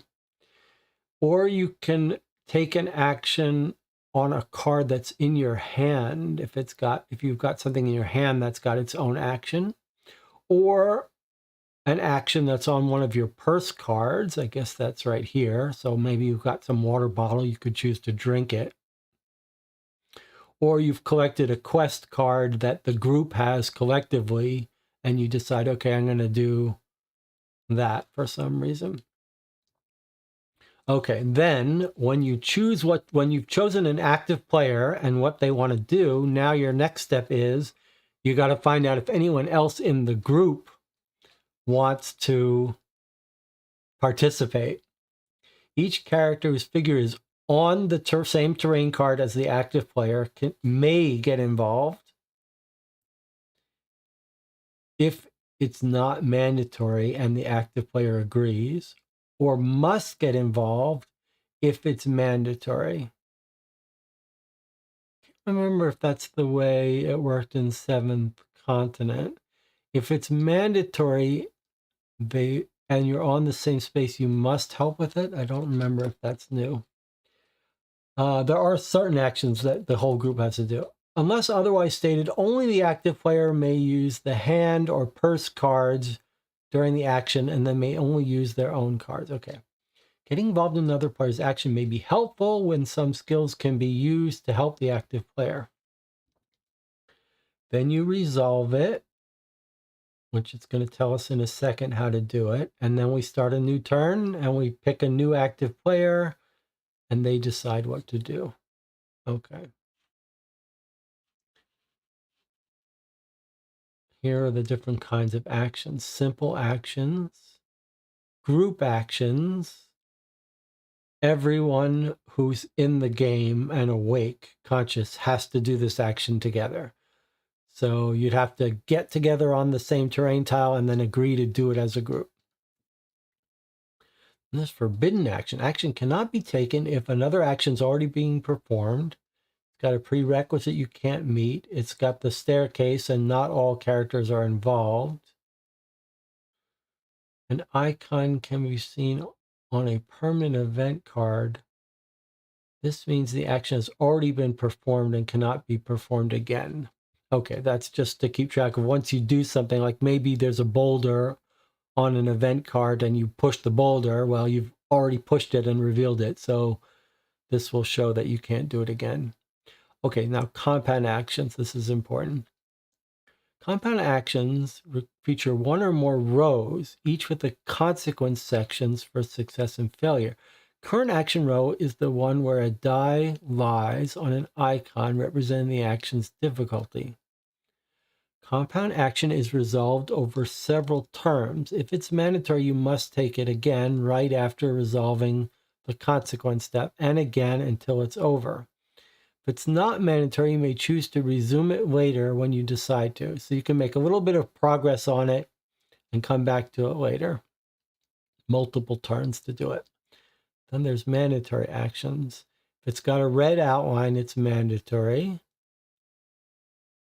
It can normally be seen on a temporary event or in a dialogue, all characters on the terrain card as the person who revealed it must get involved. But you can choose which one is the active player. Remember, bad things can happen to the active player or they might get some reward. But you all have to participate on it. When it can be seen on a terrain card, all characters on that terrain must get involved. Okay. And here's how you resolve an action. That tells you what action it is. It's got a default cost, the minimum cards that the active player must draw from their action deck. It's got a difficulty. That's how many successes you have to obtain to get the white outcome. Otherwise, you get the black outcome. Compound actions, which were up there, have a slot for a die showing the action's difficulty. When the active player takes the action, if there is no die on the card, they must place one on the first row, matching the difficulty. No die is available. Active player must take one from another card. In other words, if you made some progress on one, if you've got a bunch of them that all need progress, you'd have to reset progress on another one. That would be pretty bad. The default cost of some actions is associated with the chain icon, which caps the number of cards whose successes you may take into account.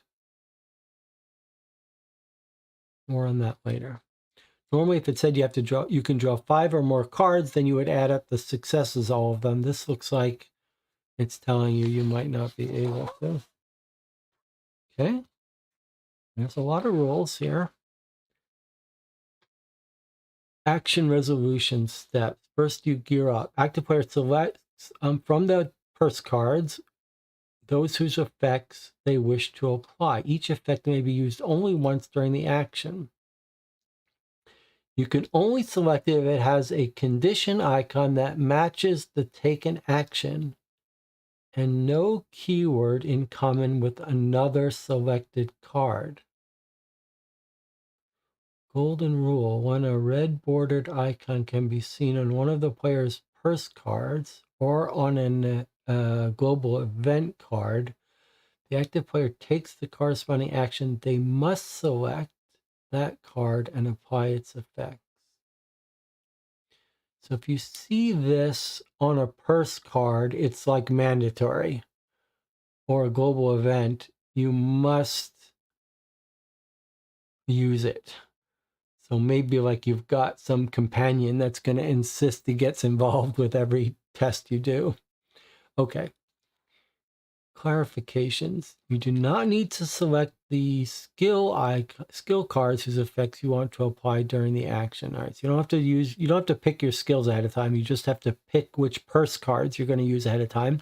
And you can't pick multiple purse cards with the same keyword. You can select multiple purse cards as long as they match the action you're taking and they don't have the same keyword. So maybe like you can't use 2 guns at the same time. When the active player takes an action available on one of their purse cards, that card is automatically selected. Okay. When selected can be read as part of an effect on a purse card, you must apply the effect that follows if you have selected the card during the gear up step. An empty icon on a card means the associated effect may be applied during any action. Okay, so normally in these actions, there's a symbol like the climbing symbol. So you'd have to take an item that has climbing if you take a climbing action. But if it's blank, you can use it with anything. You first have to choose what items you're using before you go to the next steps. You have to pick ahead of time that you're going to use the gun or the rope to climb. Then you move to the next step. Determine the cost of the action. Cost is shown in the blue diamond. The number of cards the active player must draw, which is equivalent to spending energy from their deck. A plus X effect increases the action's cost. A minus X reduces the action's cost. The cost of an action may be 0. If it's lowered below 0, consider it to be 0. Then you draw a number of cards equal to the cost of the action face down. You don't draw them one at a time and look at them. You don't know how many successes you're going to get. You draw the required number face down. Then if you want, you can draw more to make it more likely that you'll get the successes you need. But you're pushing your luck because you don't get to look at them until you've decided how many to draw. There's not enough cards. You draw the remaining cards and do a recovery. Contains fewer cards than you should be drawing. You immediately draw the cards that you can, then you do a recovery, which does not end the action. Then you continue to draw. So you're going to reshuffle, discard, do something else, and then continue drawing. Unless you go unconscious. All right, then there's the result. Reveals the cards they drew, counts the successes, compares the total with the action's difficulty. Okay, so you reveal all the cards you drew. Active player may take into account any obtained successes visible in the result areas of the cards they just revealed. So there's a left-hand strip. I don't know why there's no sample picture here, but all the cards, well, they may have some other stuff that they do when they're in your hand, but for successes purpose, you just look at the left-hand strip. Okay, one success for each full star, one success for each pair of half stars that can be combined. So if you get a left half and a right half, left half to one card and a right half on another card, that gives you a full success. You're not compelled to take all obtained successes. They may even choose to ignore them all if they wish, if you want to fail, for example. Okay, now this is, I believe this is a new icon not present in 7th Continent. Let's see what it says. Important exception.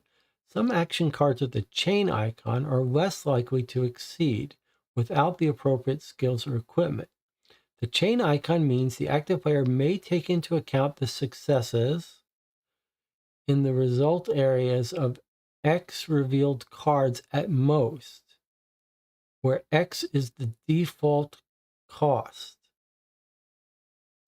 For example, if the action's default cost is 3+, the active player may take into account the star and half star icons in the result areas of no more than 3 revealed cards of their choice, regardless of how many they choose to draw. They must ignore any stars and half stars shown on the other cards they have revealed. Okay, so normally you might say, okay, we need 4 successes. I'm going to draw 10 cards. Surely I'll get 4 successes on 10 cards. This is saying if it's a chain, it's a more difficult test because you could still draw 10 or 20, but the most you could ever use to give you your successes are whatever number that minimum number is here. So it just makes it harder. Okay.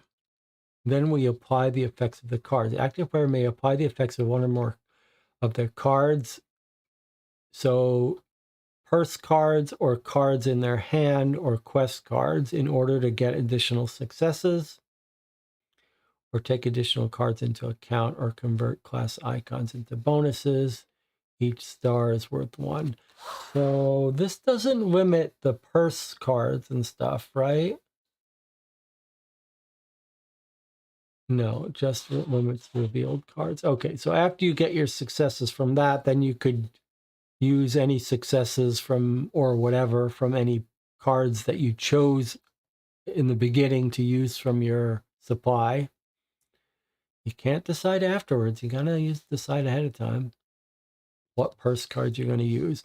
Your hand cards, you don't have to decide ahead of time, though. And your quest cards, you don't have to decide ahead of time, but purse cards, you have to decide ahead of time.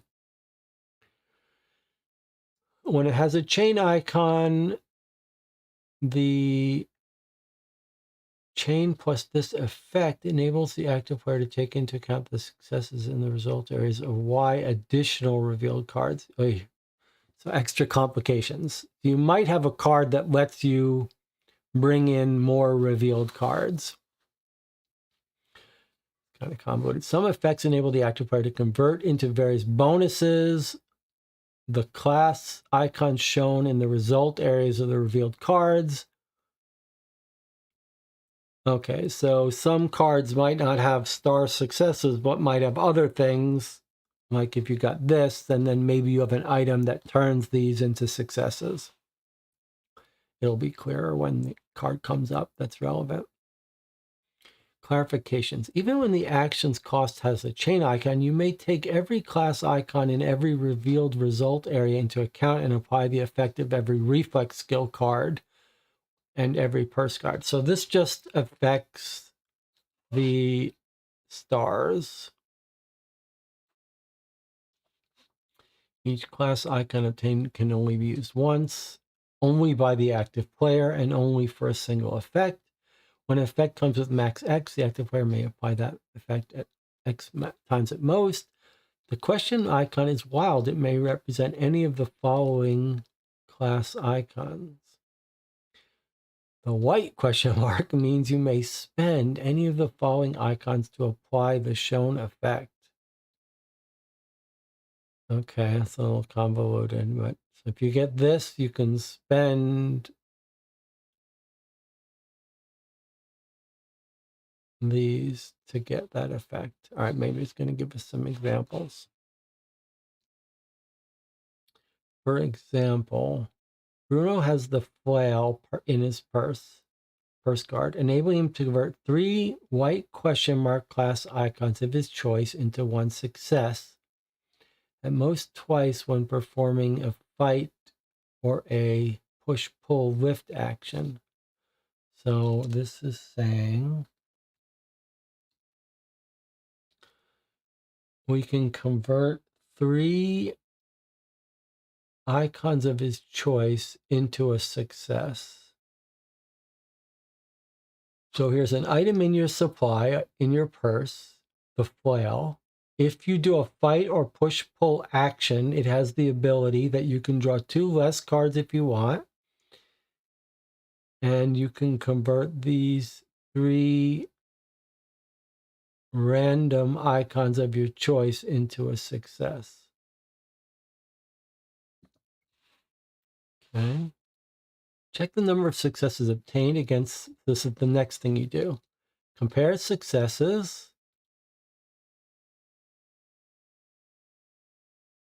In a simple action, it's the number in the star. Compound, it's the number of gold stars shown on the upper face of the die. The simple action, if you succeed, if you get it or higher, then you succeed, otherwise it fails. If it's a compound action, for each success, the active player reduces the die's value. The die's value would go below 1, it succeeds, otherwise the action fails. When a compound action fails, the die keeps its new reduced value. So in other words, if you have a die that says it needs 3 successes to complete this action, maybe you get 2 successes on your first try at it, so you knock it down by 2 and you fail, and then you could try it again and you only need 1 more left. When a compound action succeeds, either the die is moved to another action row or the card is discarded. Most compound actions end with a success on the last action row. So it's like a double compound. First, you have to get through the first layer, first row, then it moves down to the next row. It may take you quite a while to succeed, multiple turns. Okay, here's another example. Bruno has the stealth skill in hand. Here's the card that's in their hand, granting him 2 of this icon and or enabling him to convert 1 of these into a success while performing a fight or a dodge or stealth. So if you do if you do any of these 3 actions, you get these 2 symbols.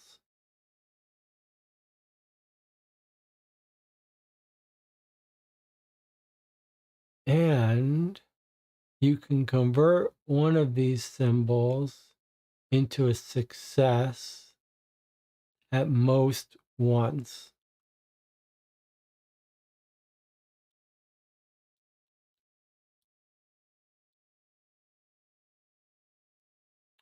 So you get these two symbols, which by themselves don't do anything, but remember this would let you turn 3 of anything into a success. This one gives you 2, and you can use one of them for this. Seems like a convoluted example, but okay. Consequence. Then you apply the consequences. Discard all the cards you revealed when you had to draw. If you succeed, you do what's in white. If you fail, you do what's in black. More discussion of that later. Afterwards, you take all the cards you revealed.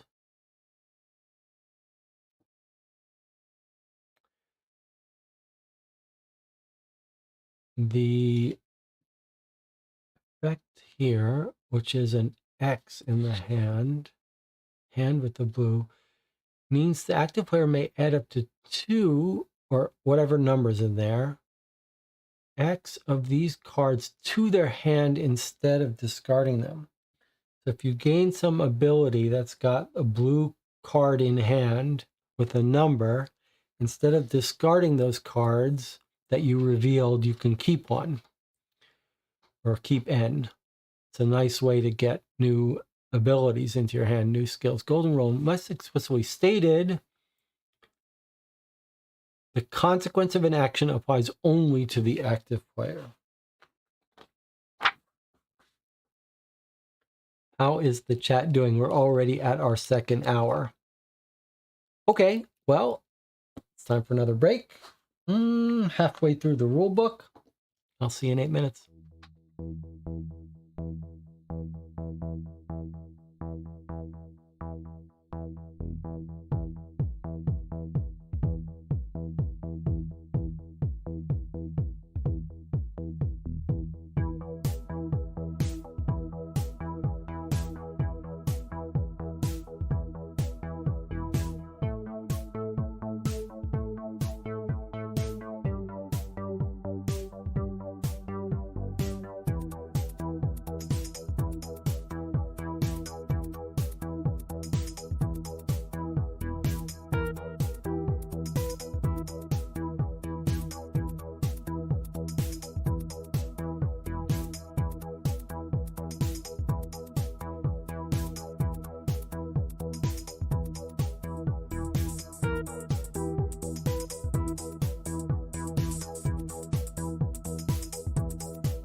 Okay, we're back. Jonathan asks, what's the most interesting change based on what you've read of the rules so far? I would say for me, the most compelling, interesting new stuff is all of the legacy elements where we're sort of tracking progress and marking things on this map, on this brochure as we go, sort of legacy campaign elements.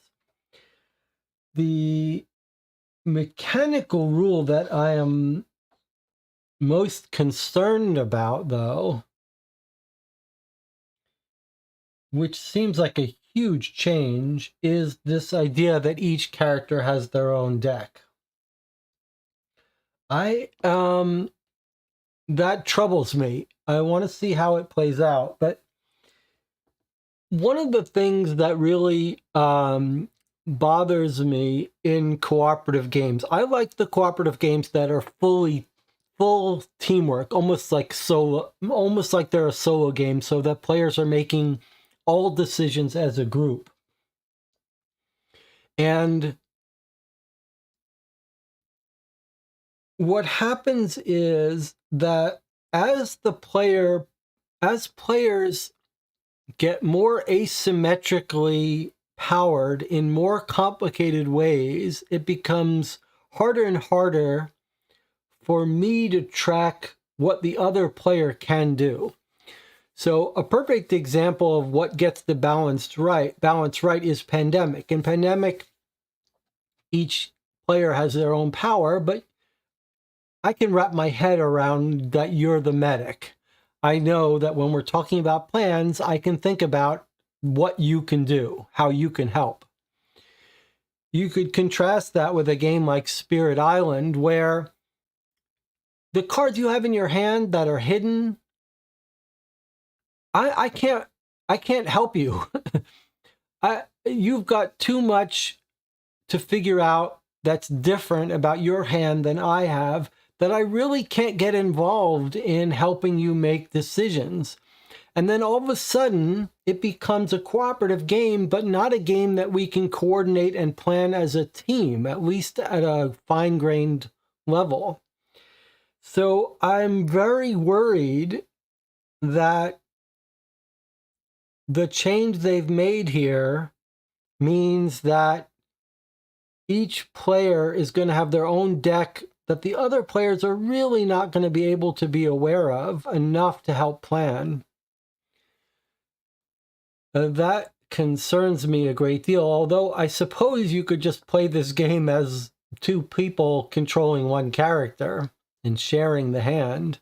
Maybe that's how I would do it.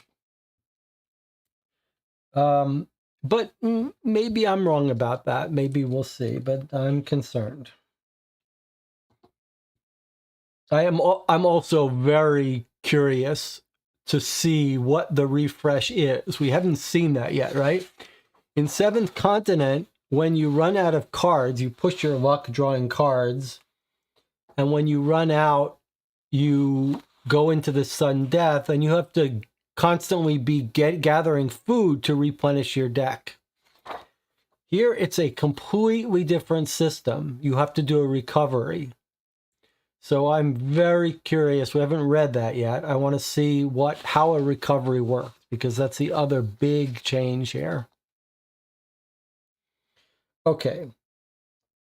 So after you perform your action, you draw cards, you have an action to keep one or more if you get this ability. This is Seventh Continent has this as well, where you're performing an action and you get to keep some of the cards you draw. It's a nice it's actually a fun little mini game where you're spending energy to do something, but it's also getting you cards into your hand. Okay, and then we've got some examples here. Let's take a look.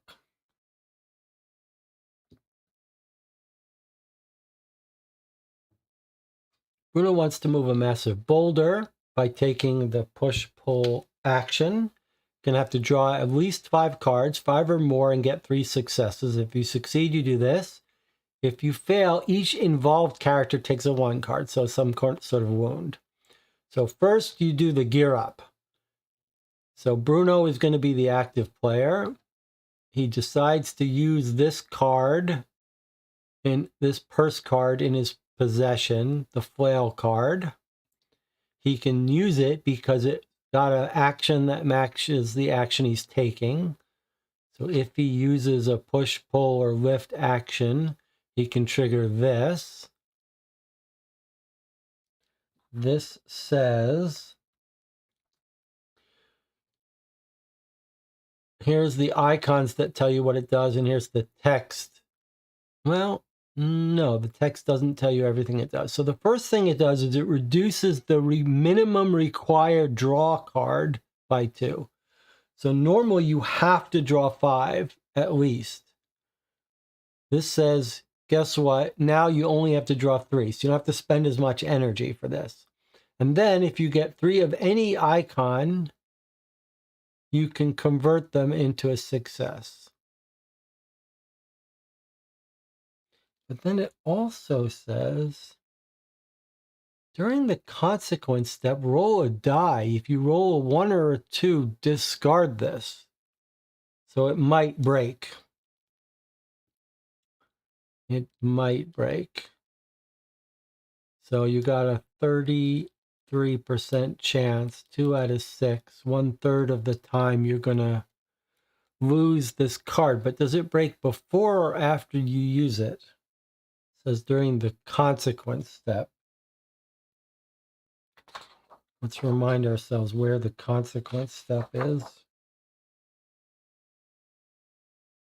Consequences if the action succeeds. So first you use it, and then you get consequences.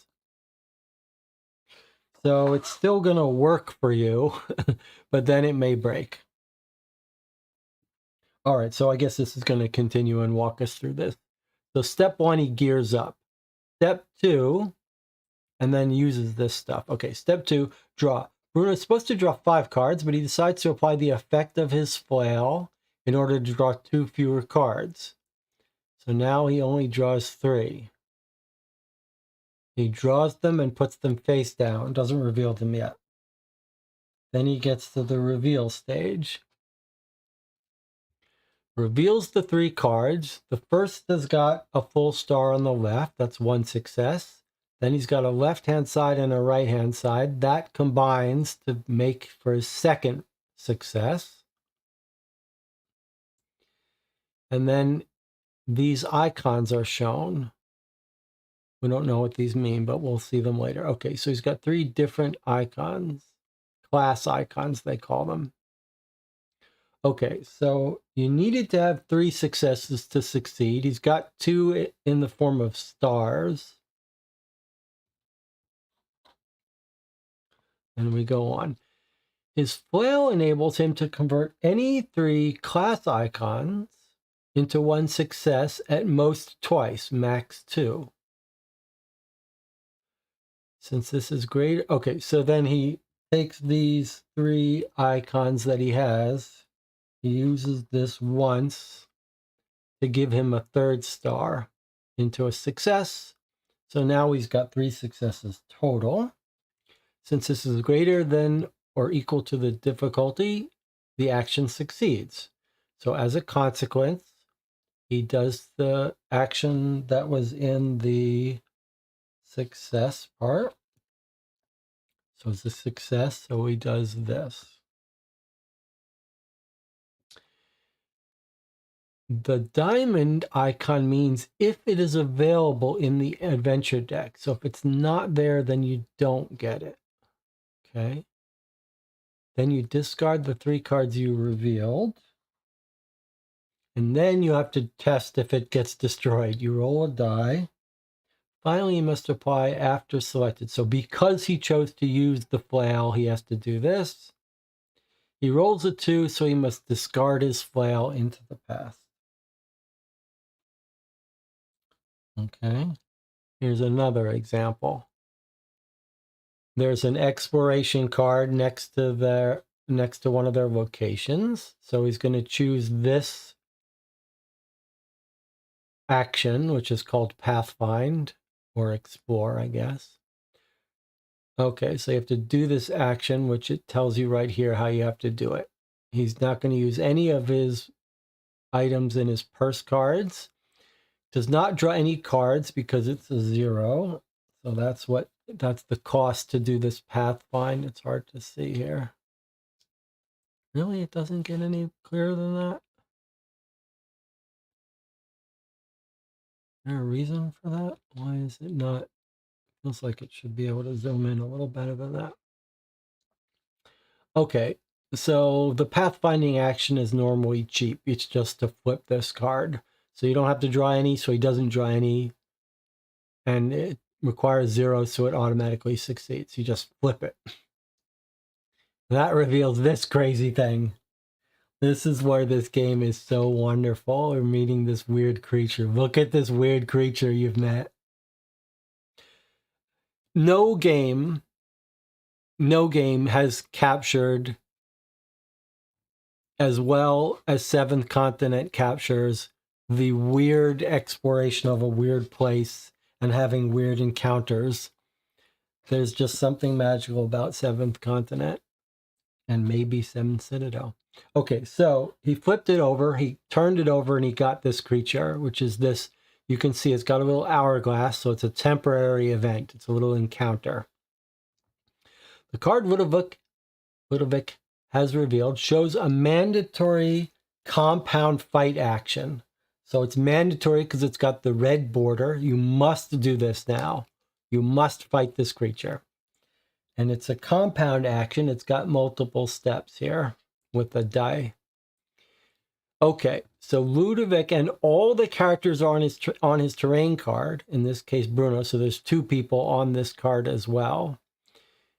Now, what this isn't showing you is you're not on this card, you're on a card adjacent to this. So you're basically, let's say you're here, 2 people are here. They're exploring here, and this comes out on this space next to you.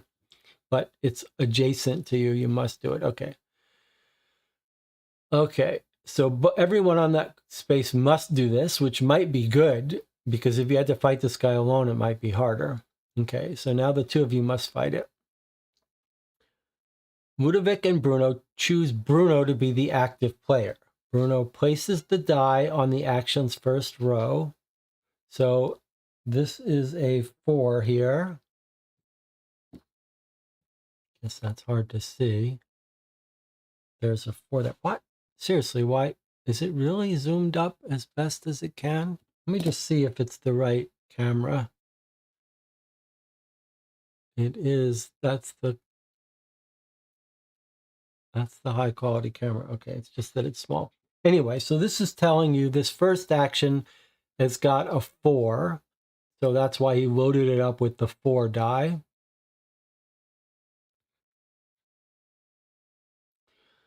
Okay, so you put a 4 on that to show you need 4 successes, but it doesn't all have to happen at once. Then you gear up. Bruno activates his sword, which allows him to either take into account the success on 1 additional die during a fight associated with the chain icon, or convert a fist class icon into 1 success up to 3 times. He may not select his Gladius card as it shares the keyword weapon with his sword card.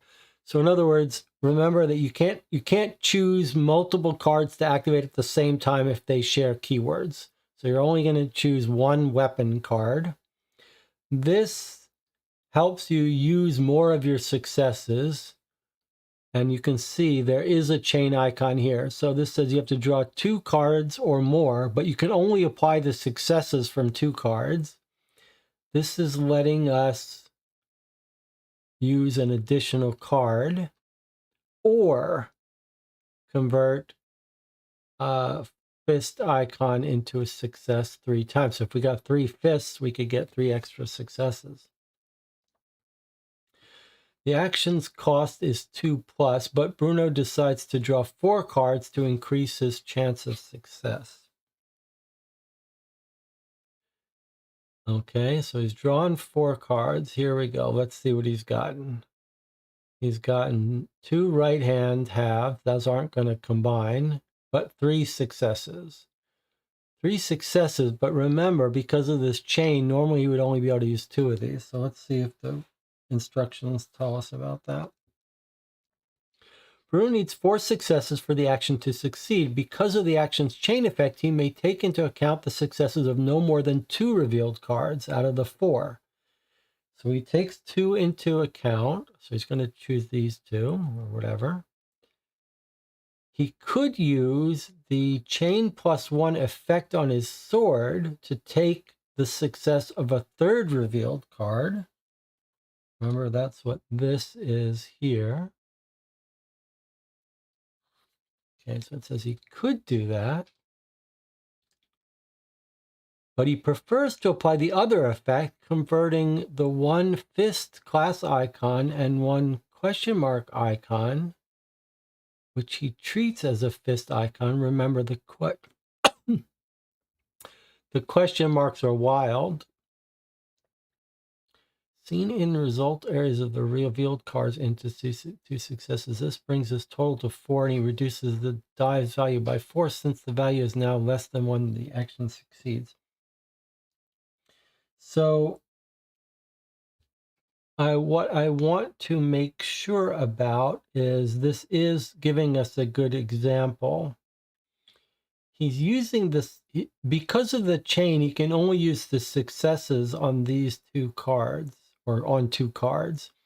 But even though he can't use successes on the other cards, he is allowed to use the symbols on all the cards. Only on this left-hand border, not this thing, that's different.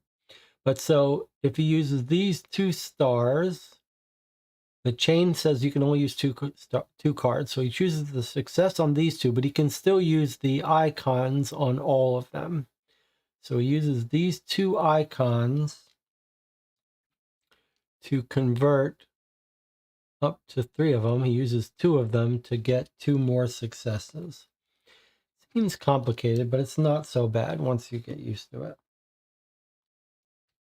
So that brings his total to 4. So that completes the entire, that completes this row of the compound action.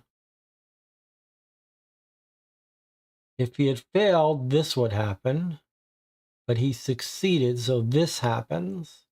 And then you go to the next row. So let's follow the instructions. Consequences. Bruno applies the consequences of success. He suffers 2 wounds, so he still loses 2 life points in the fight. He may add 1 of the revealed cards to his hand. That's what that means. So 1 of those 4 cards that he drew can go back, can actually go into his hand. The others go to discard, and then he moves the die down to the next row, to the next task difficulty. So he completed this all in one shot, which drops it, gets the success, and then drops it down to this row. So he puts a 3 on this, and now you've got to do this to succeed. So you got to beat this guy twice. If he hadn't gotten the 4, it would have stayed up here at a lower value, and you'd have to do that again, and then that. Okay. So then you discard the others, and a new turn begins. Ludovic and Bruno decide that Ludovic becomes the new active player, and Ludovic must then continue the fight since the action is mandatory. So you got to keep fighting this guy until you kill it. So this, in the best case, it's going to take you 2 turns to kill it. In worst case, it could take you several turns to knock down the die till you get here, and then several turns here. Each time succeeding or failing. So, okay, that works. All right, we're on page 16 of 26. Let's continue. Consequences of actions and events. Take a card. So these are the different consequences. Golden rule. Card text and dialogue text override this rulebook. When in doubt about a rule or an in-game effect, interpret in the most logical way to you, or if you can't resolve the issue, the way most in your favor. The most frequent consequence is going to be something that tells you to take a card with the green background. When taking a numbered card, the active player must take it from the deck. Multiple cards with the same number are available. Randomly take one of them. However, see the golden rule below. You read what's on the back, and then you flip it over. Here's golden rule. Some cards have a white banner are linked to a specific scenario. You may not take them unless you are playing that scenario or possess that card.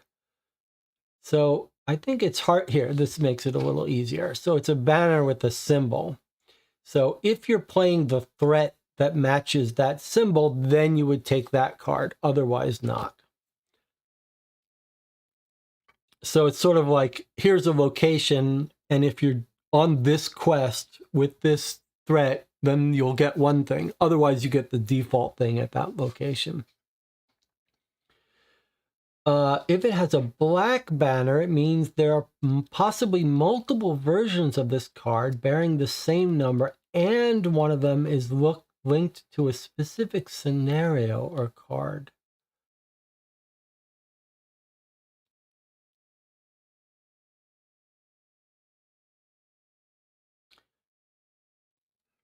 Trying to figure out what the difference between these two statements are. When the back of the card shows a pictograph inside a white banner, if that pictograph corresponds to the scenario you're playing or matches a pictograph shown on another card in your possession, you must take it as a priority. Otherwise, you may not take it and must take another card. Okay. So these are the defaults, and these are the special corresponding to scenarios. Fine.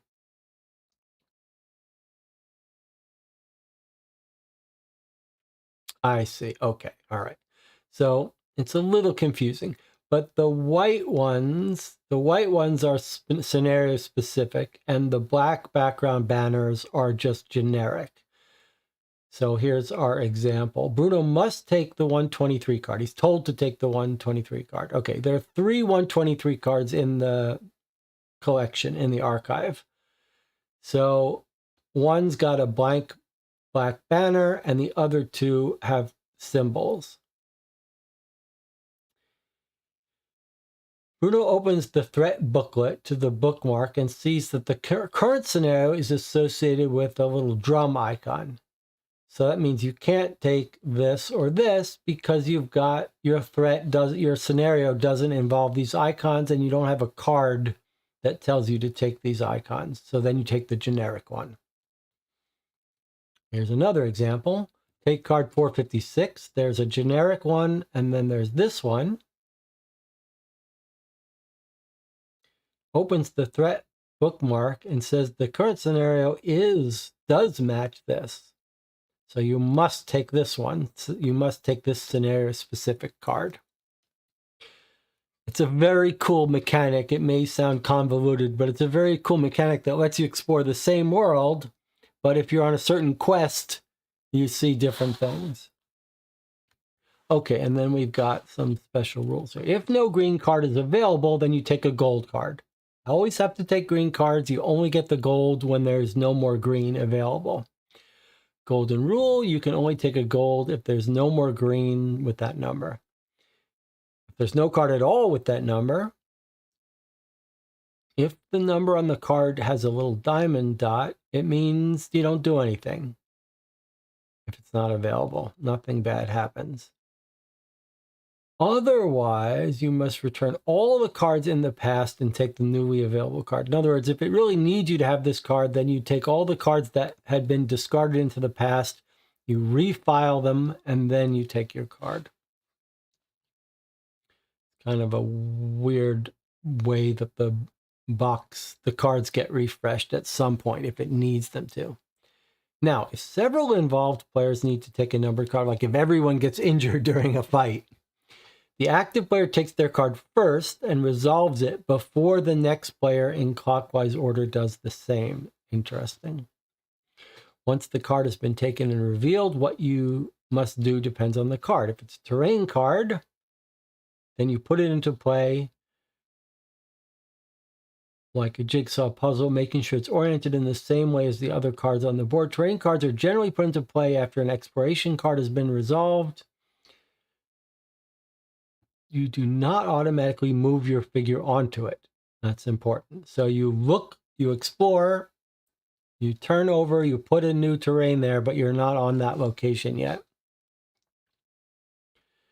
It could be a permanent event that links to another terrain card. You just point it towards the terrain card where you found it.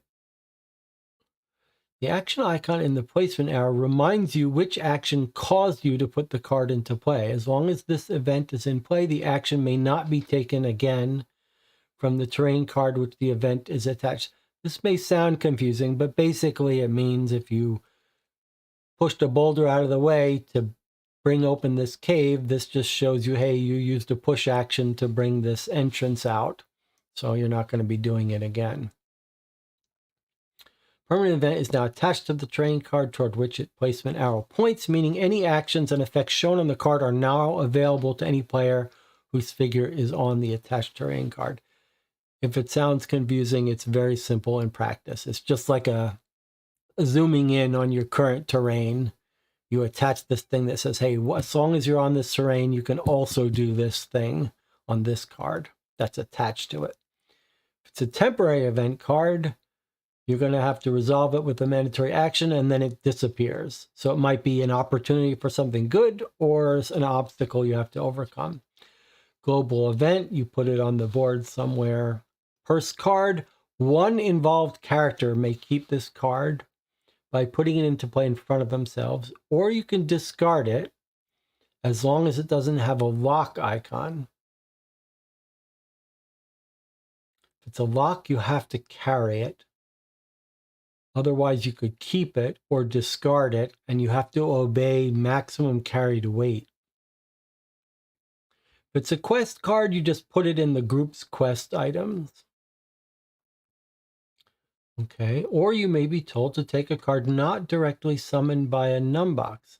Players may have to take a card in the adventure deck without the card's number being shown. For instance, when they find a hidden number, see spotting a hidden number on page 22, or solve a riddle. When this is the case, a number with a thumbs up must be visible on the back of the card you take, with the number being the number of the card that enabled you to take it. If that icon is not visible, you've taken the wrong card. In other words, a riddle might say, you know, like, what's 23 plus 23? So you go and you say, okay, the answer is 46. You go find 46. And if you're right, then you'll see a thumb. That's to tell you, yes, you found the right card. But if you did the puzzle wrong and you thought the answer was 100 and you get the 100 card and on the back of it, you don't see a thumbs up, then you know you were wrong. Doesn't happen often, but it's occasionally, and it's occasionally, especially happens when you see a hidden number on a card, then you'll go find that card, and frequently it'll change the terrain in some way. Okay, read a dialogue. So this is new to 7 Citadel. Active player opens a dialogue book, goes to the indicated numbered paragraph, read it out loud if they wish, apply any applicable effects. The dialogue contains mandatory action. The involved players may freely choose which of them will be the active player for that action. Okay, so you talk to someone and maybe someone has to do something. When reading a dialogue, you can't take an action shown on a card unless the dialogue invites you to do so. Italic is dialogue spoke by non-player characters. Bold is by the active player. Underline is a side quest. Side quest, This is all new, not present in 7th Continent. When a word is followed by an asterisk, it means your player knows about it and you can read its definition. on pages 2 and 3 of the dialogue book's glossary. Okay. I guess it's a way of referring to things and not explaining them in the middle of the dialogue. You can go look it up because it's some lore in the world that you're supposed to know about. Okay, this is the blue icon in a hand. Lets you add drawn cards. We know about that. If it instructs you to discard a card, the active player must immediately put that card into their discard pile if it's an action card, a blue back, or into the past if it's an adventure card, green or gold, or an exploration card. Cards in the past may not be looked at unless an in-game allows you to. Okay, so it's just different ways it may tell you to discard certain cards into the past. This icon effect means the active player must discard the top X cards of their action deck. So it's like losing energy. It's a little stack of cards with a minus number. So it's like lose 3 energy. If you run out, you have to do a recovery, which we still haven't read about yet. If it tells you to banish a card, you remove it from play and put it in the banished area, which you're never going to get back until the whole campaign quest is over. Return a card. When an in-game effect instructs you to return a card, you just refile it back away. Blocking and unblocking. We haven't really learned about that yet. When an in-game effect instructs you to block a card, the affected player must immediately slip it underneath their character card. A blocked card may be looked at. However, as long as it's blocked, it has no effect and can't be used. If it's a purse card, its weight must still be taken into account, and you can discard it if you wish to. If it's a hand, if it's an action skill card or a quest card, you can't discard it. When an in-game effect allows you to unlock a card, take it from under your character card, then either shuffle it back into your action deck if it's a skill card, or put it in front of you if it's a purse card. Okay. Gain or lose life points. Affected player increases or decreases the value of their life point counter. And then you can suffer life points. This icon, shield icon, cancels the loss of life points, but it cannot prevent damage taken from an in-game effect reading you lose X life points. Okay, so if you see the symbol on a card, like a 3 wound of life points, and you have a shield, you might be able to block it. But if the game says explicitly you lose, then you lose. Move the die to another row in a compound action. The symbol means you need to move the die to the next row, and in some cases, skip 1 or more rows in the process. So move it down twice. That would be like some great success. You can jump ahead. Active player places the die in the appropriate slot. Set it to its new value. Okay, what is this about? Increase your community scores. Following in-game effects allow players to increase or decrease the influence, knowledge, production, or defense scores on the community page of the Citadel leaflet. None of these scores may ever go below 0 or above 25. Okay, community scores. All right, we're on page 19 of 25, essentially. YouTube says 15 concurrent viewers, 9 likes, 3 hours in. Skill cards and hand size. Okay, skill cards. Skill cards help you when you perform actions or enable you to take new actions. 3 different types of skill cards. Character skills that match your letter. These are skills characters begin the adventures with. They can only be applied from a player's hand. So they have to be in your hand for you to use that skill. Then there's the advanced reef skills. Those are cards you can gain during the adventure. again, only from your hand. Reflex skills, same as advanced skills, their effect is only applied when they are revealed during results. Aha, okay. So reflex skills you don't use from your hand, you only use them while you're trying to get successes, drawing cards for success. Most effects on skill cards imply discarding them or blocking them. When this is not the case, their effect applies as long as you have them in hand. Okay, then we've got a hand size. Always shown on your character cards, depend on player count. At any time, except during an action you are involved in, if you have more than your hand size, you discard. So during your action, you can have more, but at the otherwise, as soon as your action ends, you have to discard excess.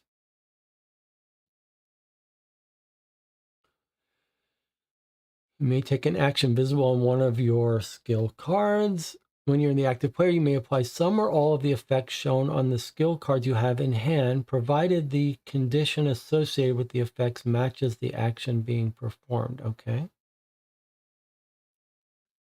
Some examples would be nice. You may discard hand cards into your discard pile at any time. You can't give your skill cards to another player.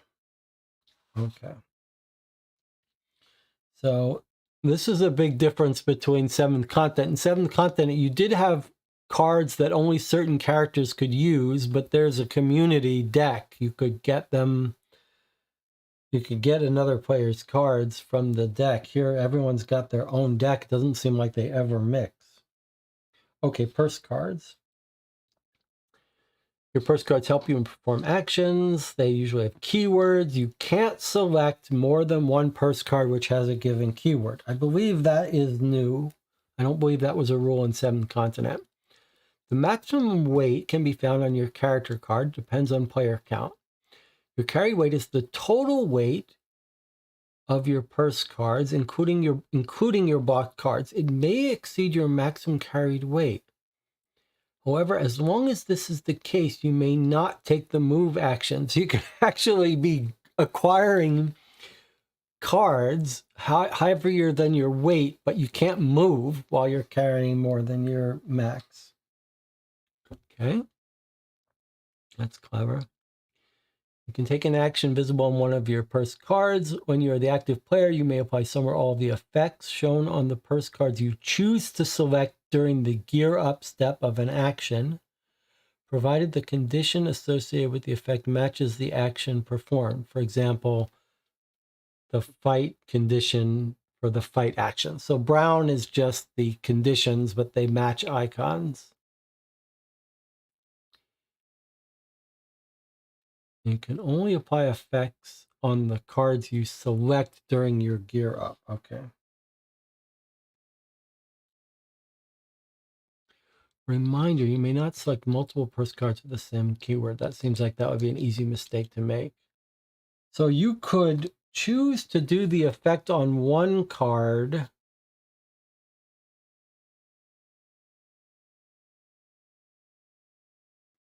but then select a different card to use with it. As long as it's a little confusing to me, but I guess we'll see it when it happens. You can discard your purse cards even if they're blocked, as long as they don't have the lock icon. Golden rule: a player may not decide to discard a locked purse card or give it to another player. A character may give a purse card to another player as long as they are both on the same terrain card and not performing an action. Okay, so you can trade purse cards, not skill cards, but purse cards, which are item cards. When this happens, the player who gives or the one who receives must discard the top X cards of their action deck, where X is equal to the weight of the item being given. That's so interesting. You may give one of your blocked cards unless it has a lock icon, but it remains blocked. Okay, so if you give someone a 5 weight item, one of you has to get rid of 5 cards from your deck. So it costs energy to transfer items. That's pretty cool. Okay, life points. Here's where we are here. Life points, unconsciousness, and recovery. Every time you begin a new scenario, Threat Booklet tells you how many life points each character receives. Okay, and you set your counter. You will adjust your life point as you go. Okay, so it's dependent on the threat you face. You may exceed your initial number of life points, but never more than 99. When you drop to 0, you set your counter to 0 and you fall unconscious. Okay, and then here is unconsciousness.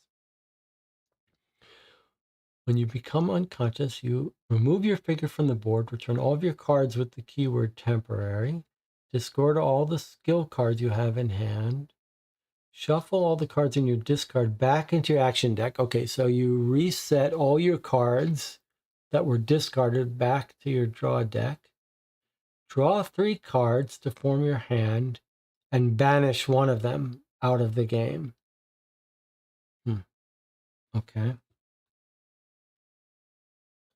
If all characters are unconscious, the adventure ends immediately and the players lose. Every player involved in an action shown on a temporary card falls unconscious, that card is returned. When an unconscious character regains consciousness, they put their figure back into play on the active player's terrain card.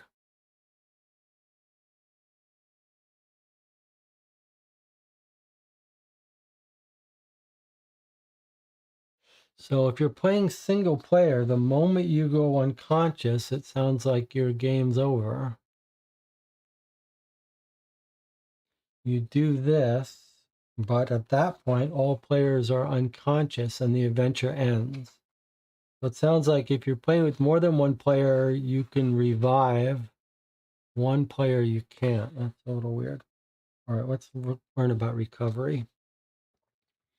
Your action deck represents your life force. When it becomes nearly depleted, it's time for you to perform a recovery.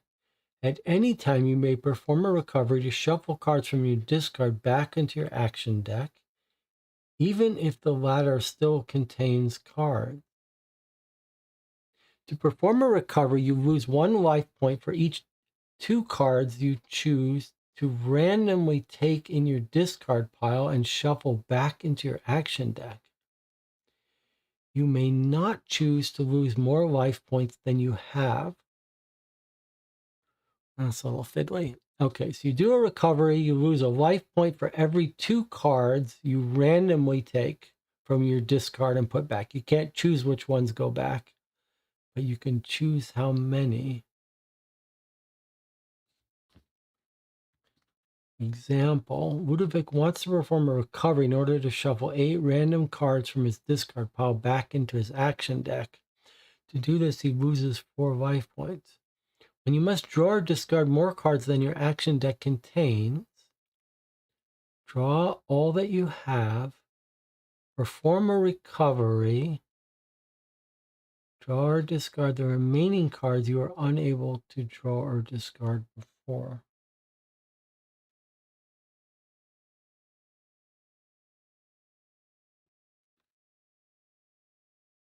Variants.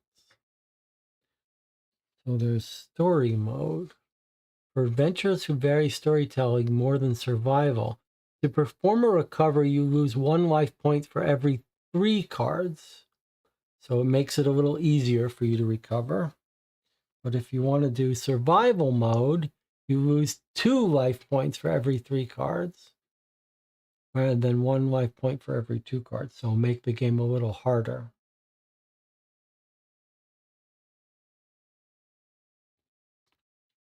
Trying to understand this part here. You can do it whenever you want, even if you still have cards. So you might want to do it early if you know you've got your discard is full of very high valued cards.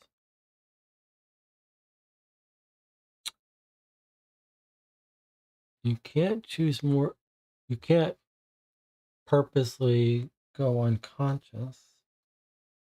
Why do we need this special rule if you could do this whenever you want?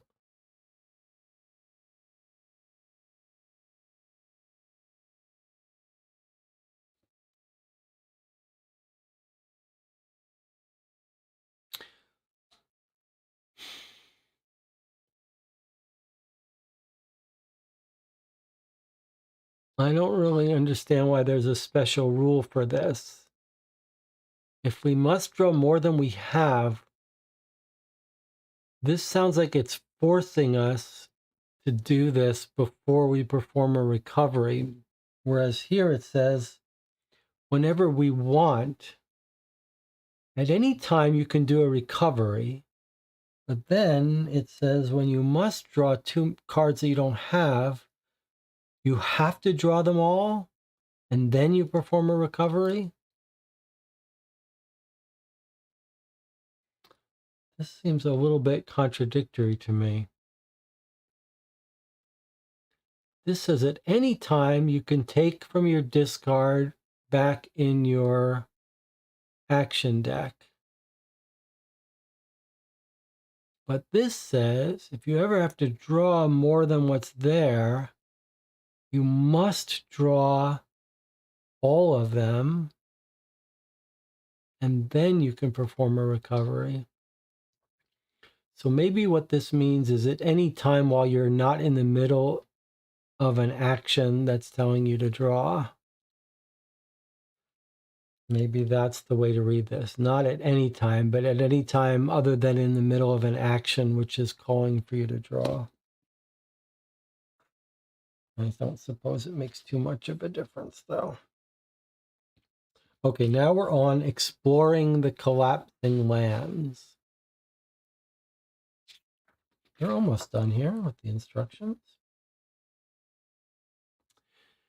Exploration card's random event that hides a portion of the lands. You resolve the exploration card in order to remove it and put it into play an action card, typically terrain.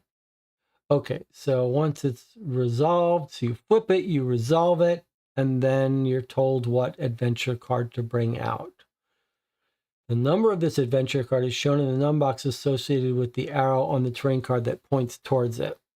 So after you explore, you'll be on a terrain that tells you what, like a puzzle, tells you which one is next to it. If it's a terrain, you make sure it fits in like a jigsaw. That just means make sure it's the right number.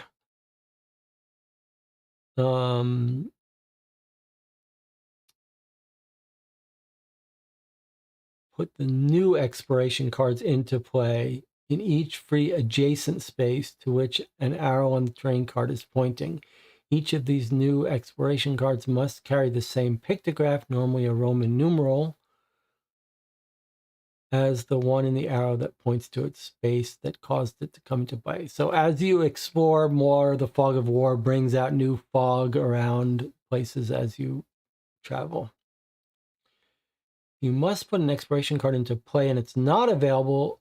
You return all cards into the past and take one of the newly available cards. Okay, that's fine. It's going to give us a little example too. Exploration card may be a permanent event, temporary event, etc. It's a permanent event. It remains in play, making it impossible to discover the terrain it hides until it's resolved. Okay, so here's our example.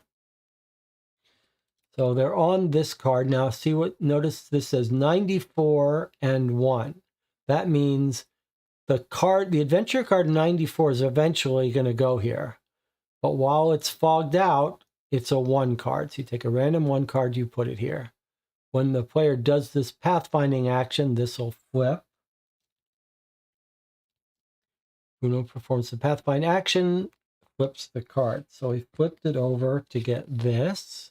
This was the random event that happened with the mandatory action. Temporary event, meaning it's going to disappear after it's resolved. Mandatory action to do this, either going to succeed or fail. They do this, then this goes away, and then card 94 comes out and goes into this spot. You read what's on the back of 94, some flavor text, then you flip it, and you notice that it tells you how it connects to its adjacent cards. So 75 is going to be the number of this card.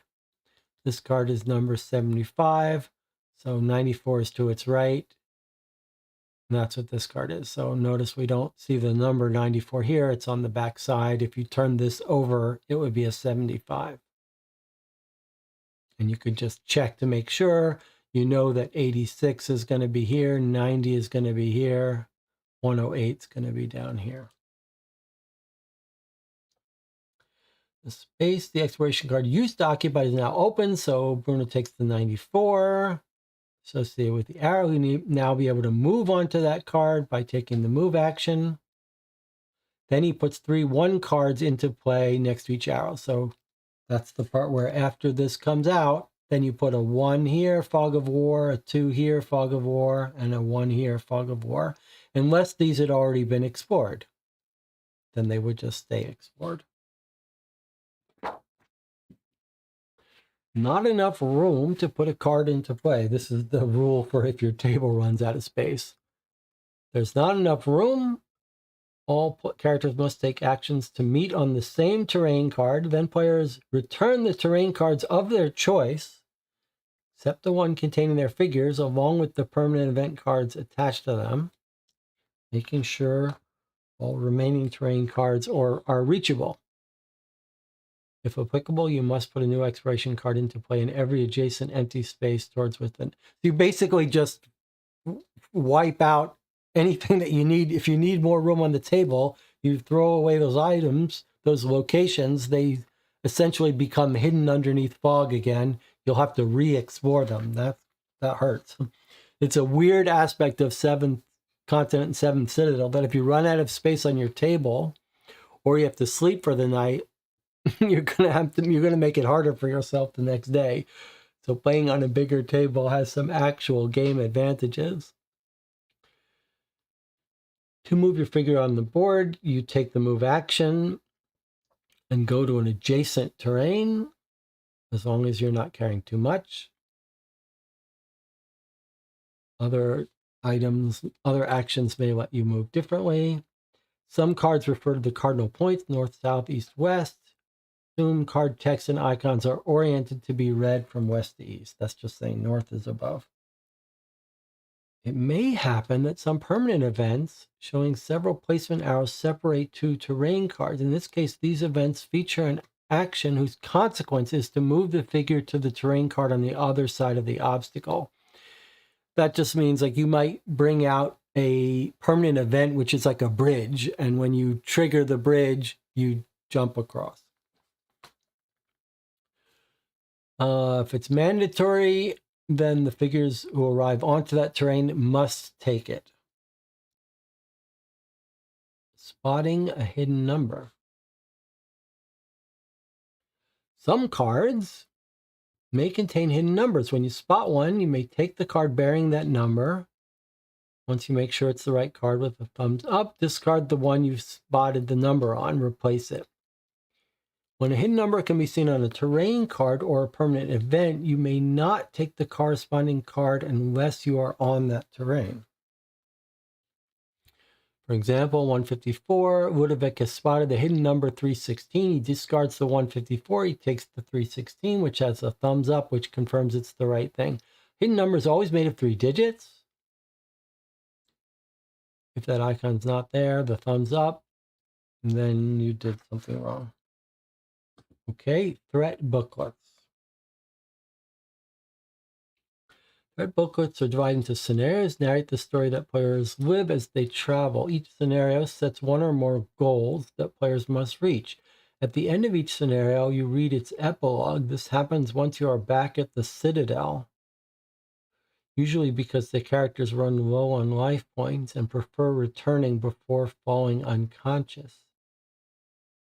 Okay, so that's all new, this idea that you could return to the Citadel before you fall unconscious. The threat booklet details the consequences of your actions, which vary based on your choices and your performance during the scenario, whether you reached your goals or not. Booklet guides you to a new scenario and so on until the final confrontation against the threat you have chosen to face. Position of the bookmark is defined by the scenario and reminds you which scenario you're playing. So it sounds like a threat is not a scenario. A threat may be a sequence of scenarios that you play.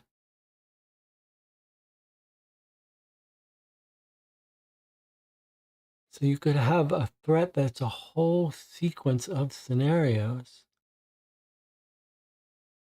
Oh, that's interesting.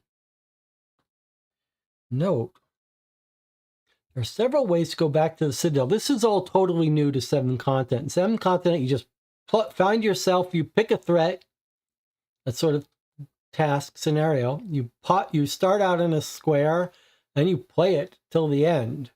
There's no returning to the Citadel.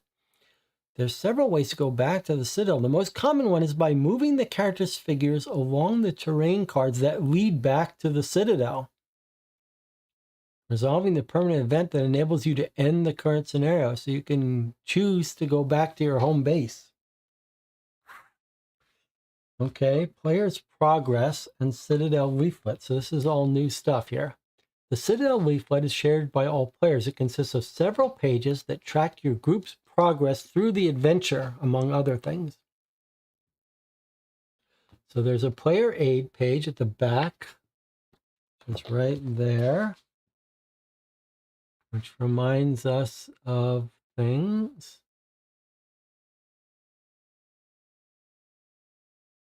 Reminds us of the basic rules and icons, traits of creatures,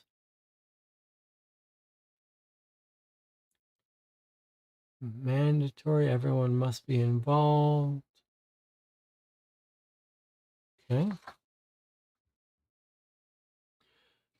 Some creatures you will fight during the adventure have generic abilities called traits. When performing the fight action, you must apply the effect of each trait displayed next to the action. The effect of each creature trait is detailed on the player aid.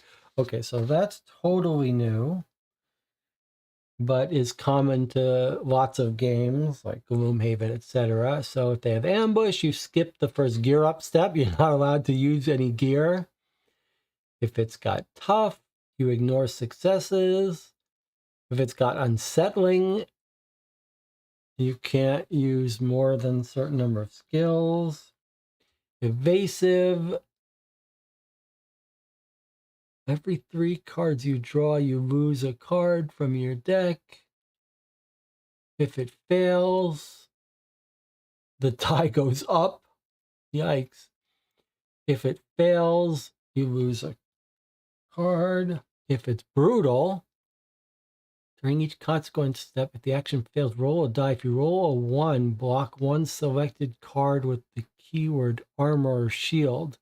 If you roll a 2, block 1 selected card, weapon or secondary. Okay, so you just, sometimes your shields fail, sometimes your weapons fail. Yikes. If it's epic, then you have to keep swapping who's the active player. Okay. All right, so that's that. Now, buildings pages. This is totally new to 7 Citadel, and this sounds quite fascinating. Players can construct buildings by checking boxes on the buildings of their choice. When a building has all of its boxes checked, it is considered to be built, and its effect may be applied. So, look at this craziness. You can build these buildings when you check a build symbol on the Destiny page, you mark 1 building box.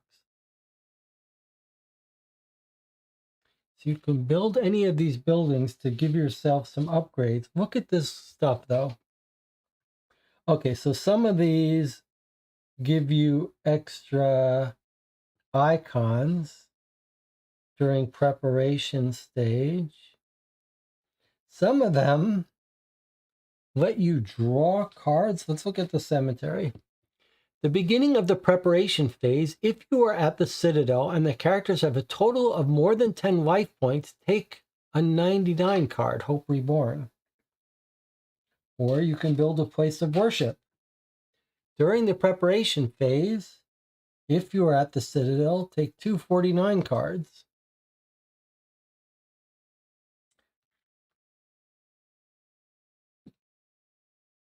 Here's a sanatorium. If you're at the Citadels, you get an additional 5 life points.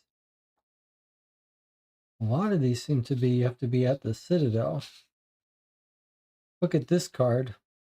Immediately after this is built, take all 234 cards, choose one, write its title above, and return the other cards. What does that mean? Immediately after this is built, write its title above.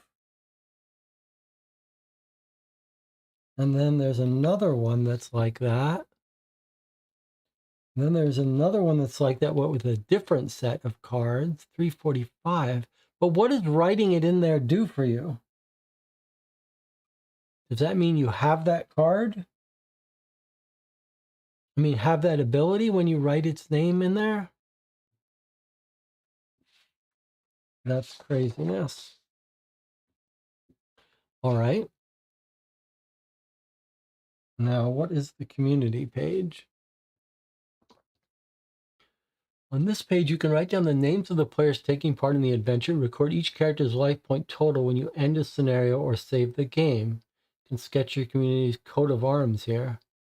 This page is also where you keep track of the level of your ground shiver, an artifact you begin every scenario with, except for the introductory scenario. That level is given by the scenario and enables you to reduce the amount of energy you spend to explore.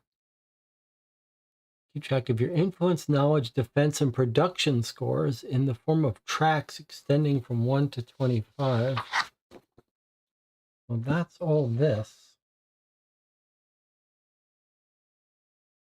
Ground shiver that lets you travel better. You're keeping track of your production, your defense, your knowledge, and your influence.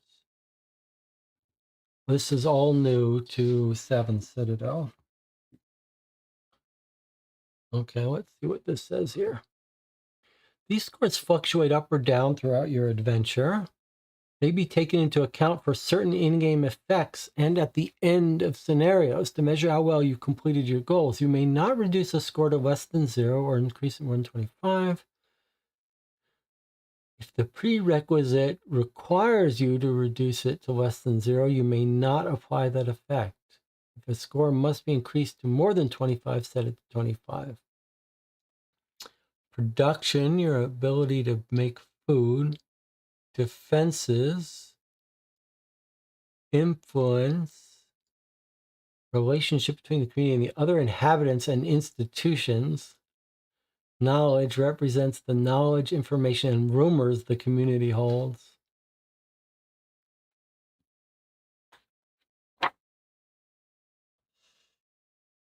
We are almost done here. Destiny's page. What is this all about? During the game, you gain Hope Reborn cards that you can spend. These cards will let you know how. They'll tell you how you can spend them. To check symbols on this page, granting you helpful bonuses. These bonuses are detailed on the Destiny page and enable you to gain new skill cards, construct helpful buildings, etc. So let's take a look at it. So there's the Destiny page.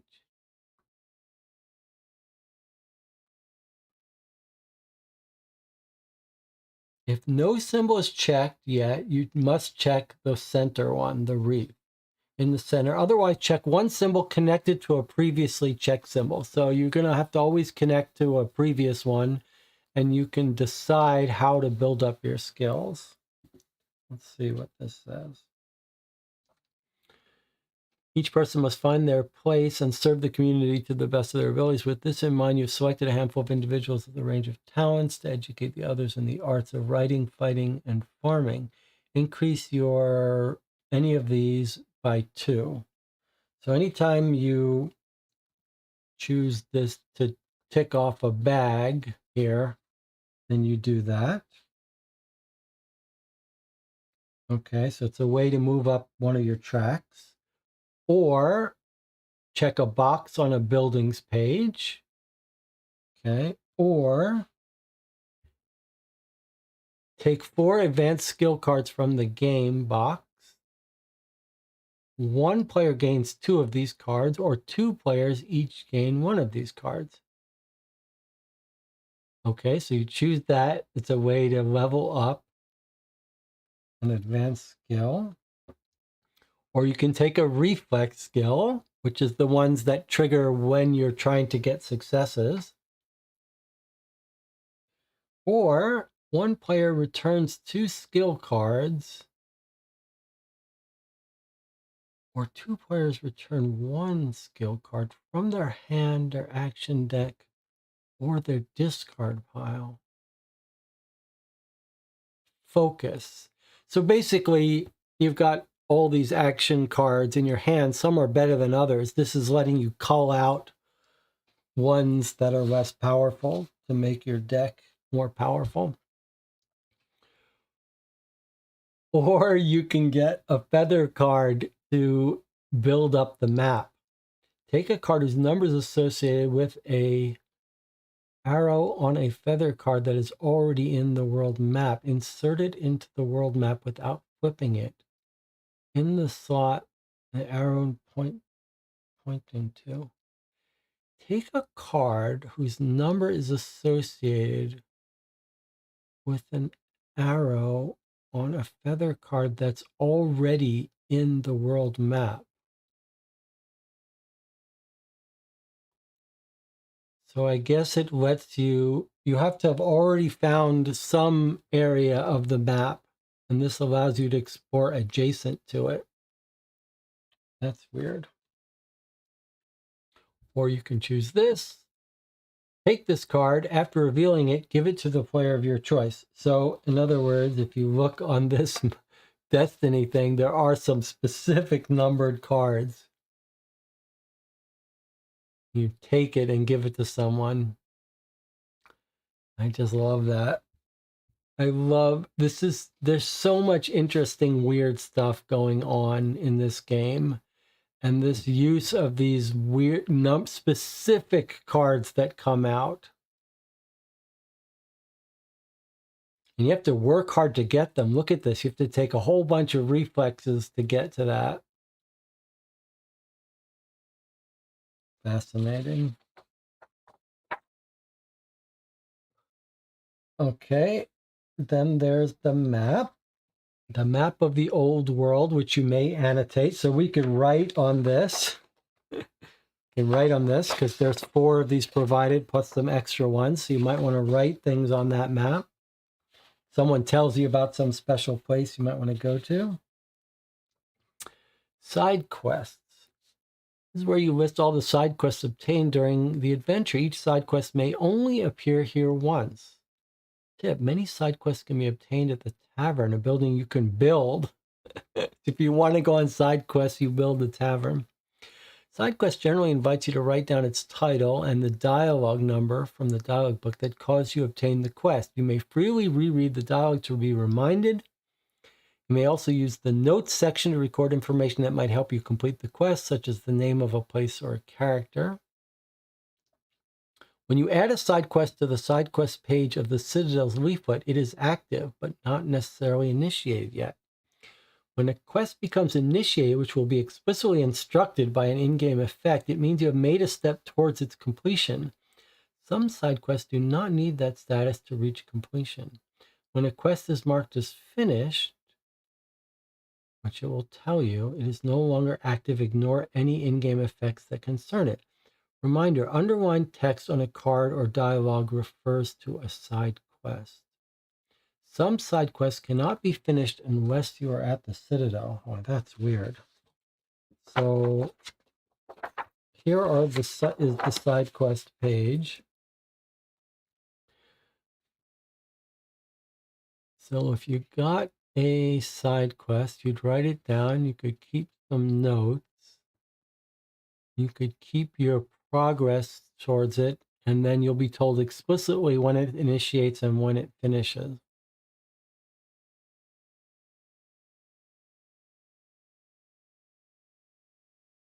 In the rare case when you cannot add a quest for lack of space, download a new page from the website. I mean, we have some extras of these, so it's okay, but I'm still not sure if a side quest, like, are these all within one threat you're playing? Or do these carry over between threats? Threat being played. I think so. Yeah, one of these per threat. So per booklet, you may play multiple scenarios and multiple games, but you'd use one book, one pamphlet here for that threat and all the side quests you encounter during that threat. Okay, so we just now have this last page about how to save and resume the game. Whoa, look at this. You may save the game only once during each scenario. That's new. You may save the game at any time as long as the bookmark is in the threat booklet. All conscious characters are on the same terrain card. No player is in the middle of reading a dialogue, in the middle of performing an action, or required to take a mandatory action. So the original Seventh Continent had this weird saving was actually a in-game mechanic that could be used strategically. So let's see if it's the same thing here. But there was no limit in Seventh Continent how often you could save. So when you save the game, you discard all of your skills. All of the cards on the board go into the past except for the global effect cards in play and the terrain that all characters' figures are standing on. You all have to get to the same place and you say, we're going to save. You get rid of all the other cards, which make it harder to explore around. You take the remaining cards, you throw all the other cards into the past, except for the cards that are in play. Terrain card and all characters. Stack the remaining cards in the following order from top down and put them behind the save divider. So you take the terrain card where you're on, the global effects, and for each player, their character card, their action deck, their discard pile. It's a way for you to remember what cards were in your action deck and what cards were in your discard deck and what purse cards you had. That's just telling you how to stack them so you don't forget who gets who. If you wanted to put in separate little Ziploc bags, you could do that too. Each character stores their life point counter in the box as a record of the number of life points they had when the game was saved. Then it says you might want to write it down too in case so you don't mess up.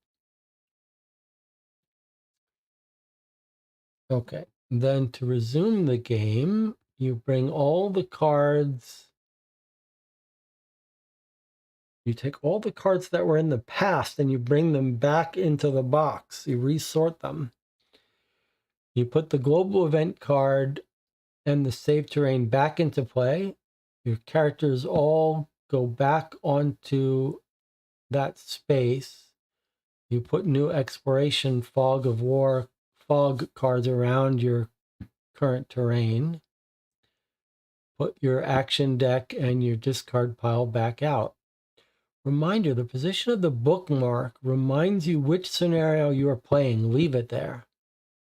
Between two sessions, all quest cards and cards in the past are stored behind their respective dividers. Okay. So the only part I need confirmation are about this thing about cards in the past. This is saying quest and past stay there. Discard all the cards on the board into the past. So all the cards you had explored, except the one you're on, go into the past and go behind the past marker.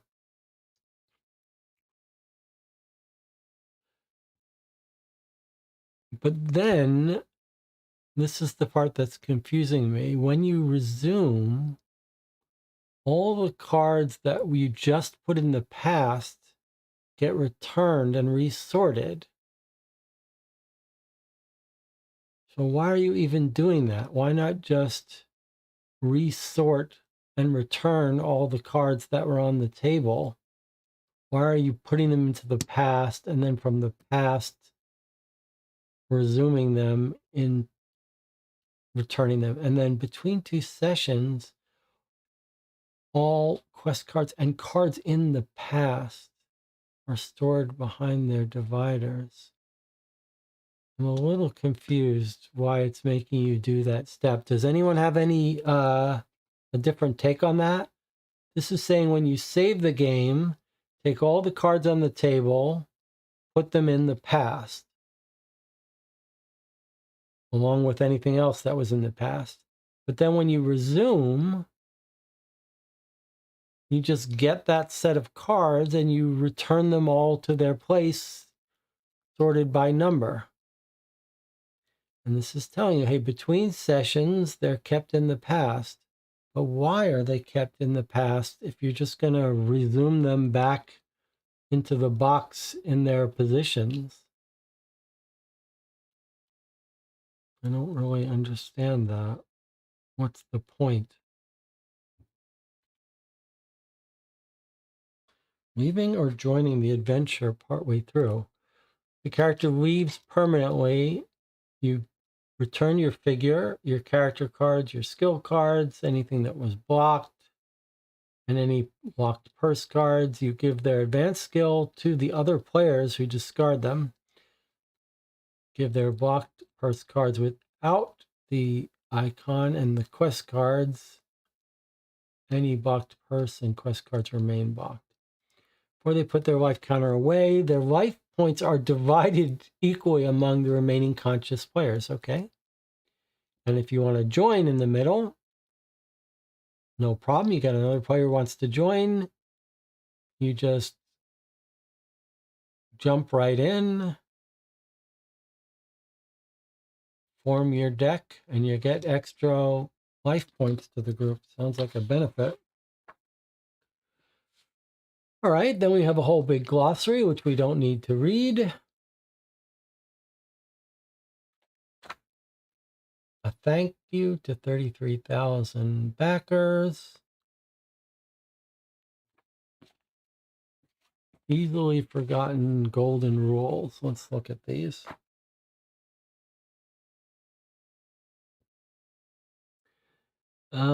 So this is just the white banners are scenario specific. So it's just telling you got to take a generic one if you don't have an icon matching the specific scenario.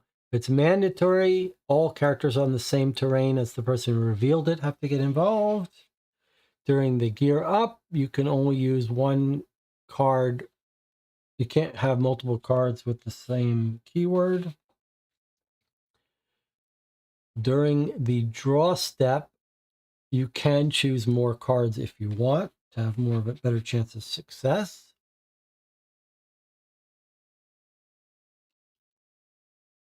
You only get symbols from the active player's action deck during the result step. Only in the result area, that's that left bar, and only when it's the active player's deck. If it's got a chain icon, that limits the number of cards whose star successes you can take into account, but it doesn't forbid you from drawing more cards, and it doesn't forbid you from using the icons on other cards. That's important. When you give a purse card to another player, one of them must discard a number of cards equal to the weight of the item. And we've got a little table of contents at the end of the book. Not sure why it's at the end instead of the beginning. So be it.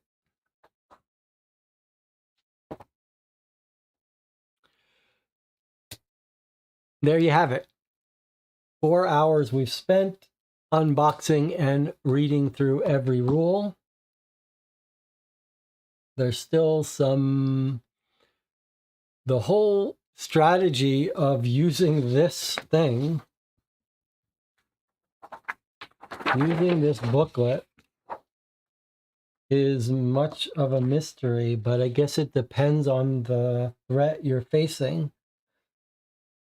So essentially, what is new to me, which I hadn't realized, is that each threat booklet, for example, this large threat booklet, may consist of multiple scenarios. So each threat is like a campaign. Like they might have been better off calling them campaigns, which takes place over multiple scenarios and maybe some branching scenarios.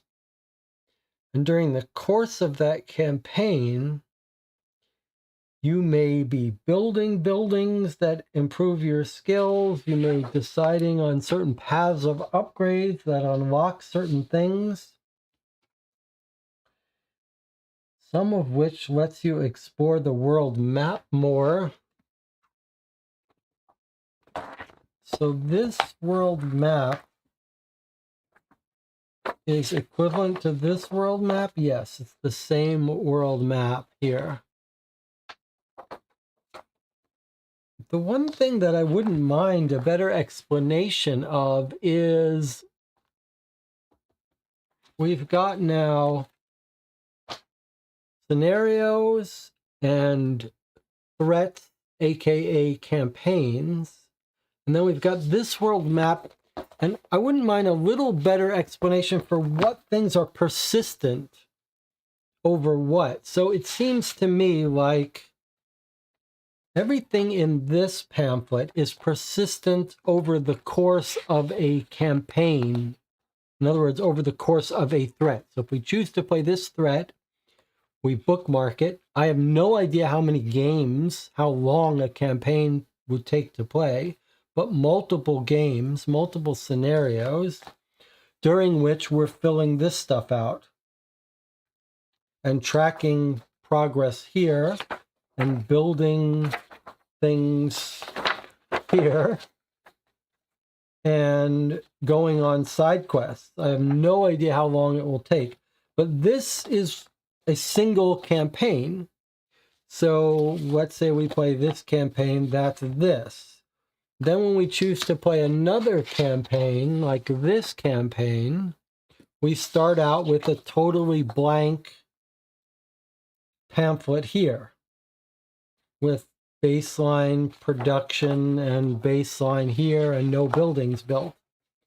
But are these things that we filled out persistent between campaigns? So if during this campaign we've discovered places, when we play this campaign next, this threat, do these still stay filled out? And do they help us in some way? That I don't know.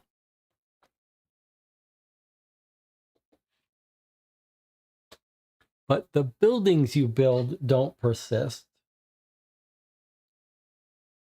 But on the other hand, I don't know how long a campaign is. I don't know how long a threat is. It looks big, but is it like, is this 3 games or 30? Is it 20 hours of gameplay or 100 hours of gameplay? There's no sense.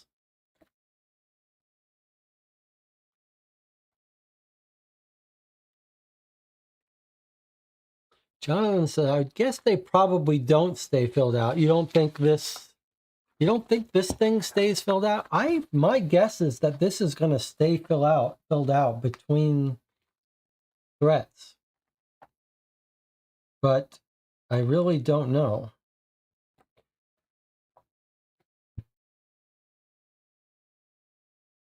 And then there's this whole big giant dialogue book. It really looks like a open world, fascinating adventure. If the writing and exploration is anything like Seventh Continent, it's very cool. Like you discover some very weird, creepy, interesting things. It's sort of like a Forbidden Planet alternate universe. Like these aren't humans' normal things. There's weird things going on in these worlds.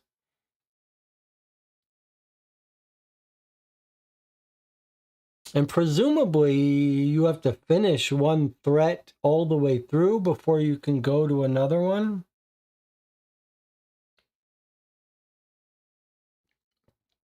Jonathan says, seems a little odd that you have to rebuild the tavern each time to unlock a side quest hub. Maybe after the introductory campaign, it will tell you to start with the tavern.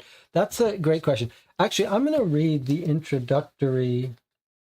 What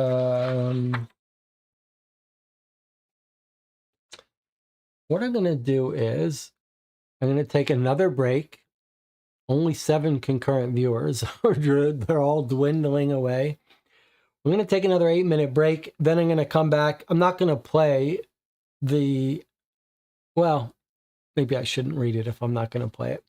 All right, we'll do a different session. Maybe we'll play the introductory scenario together on the channel.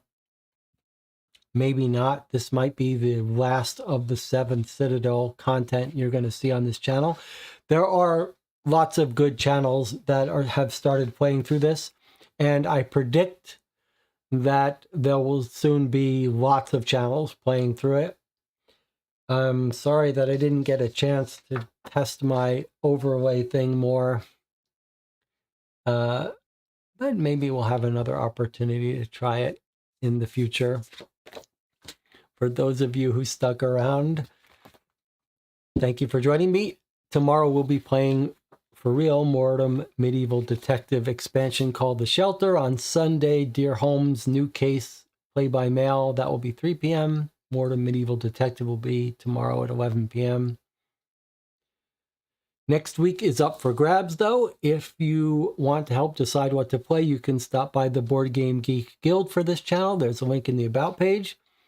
If you want to play the high and low demo case for my narrative detective mystery game set in New York City in the 30s and 40s, you can stop by the Discord for this channel and get a link to that. There's also a link to that on the About page. And I posted a little poll in the community tab of YouTube asking people what special thing they want to do in March. So check out that poll and let me know what you'd like to do.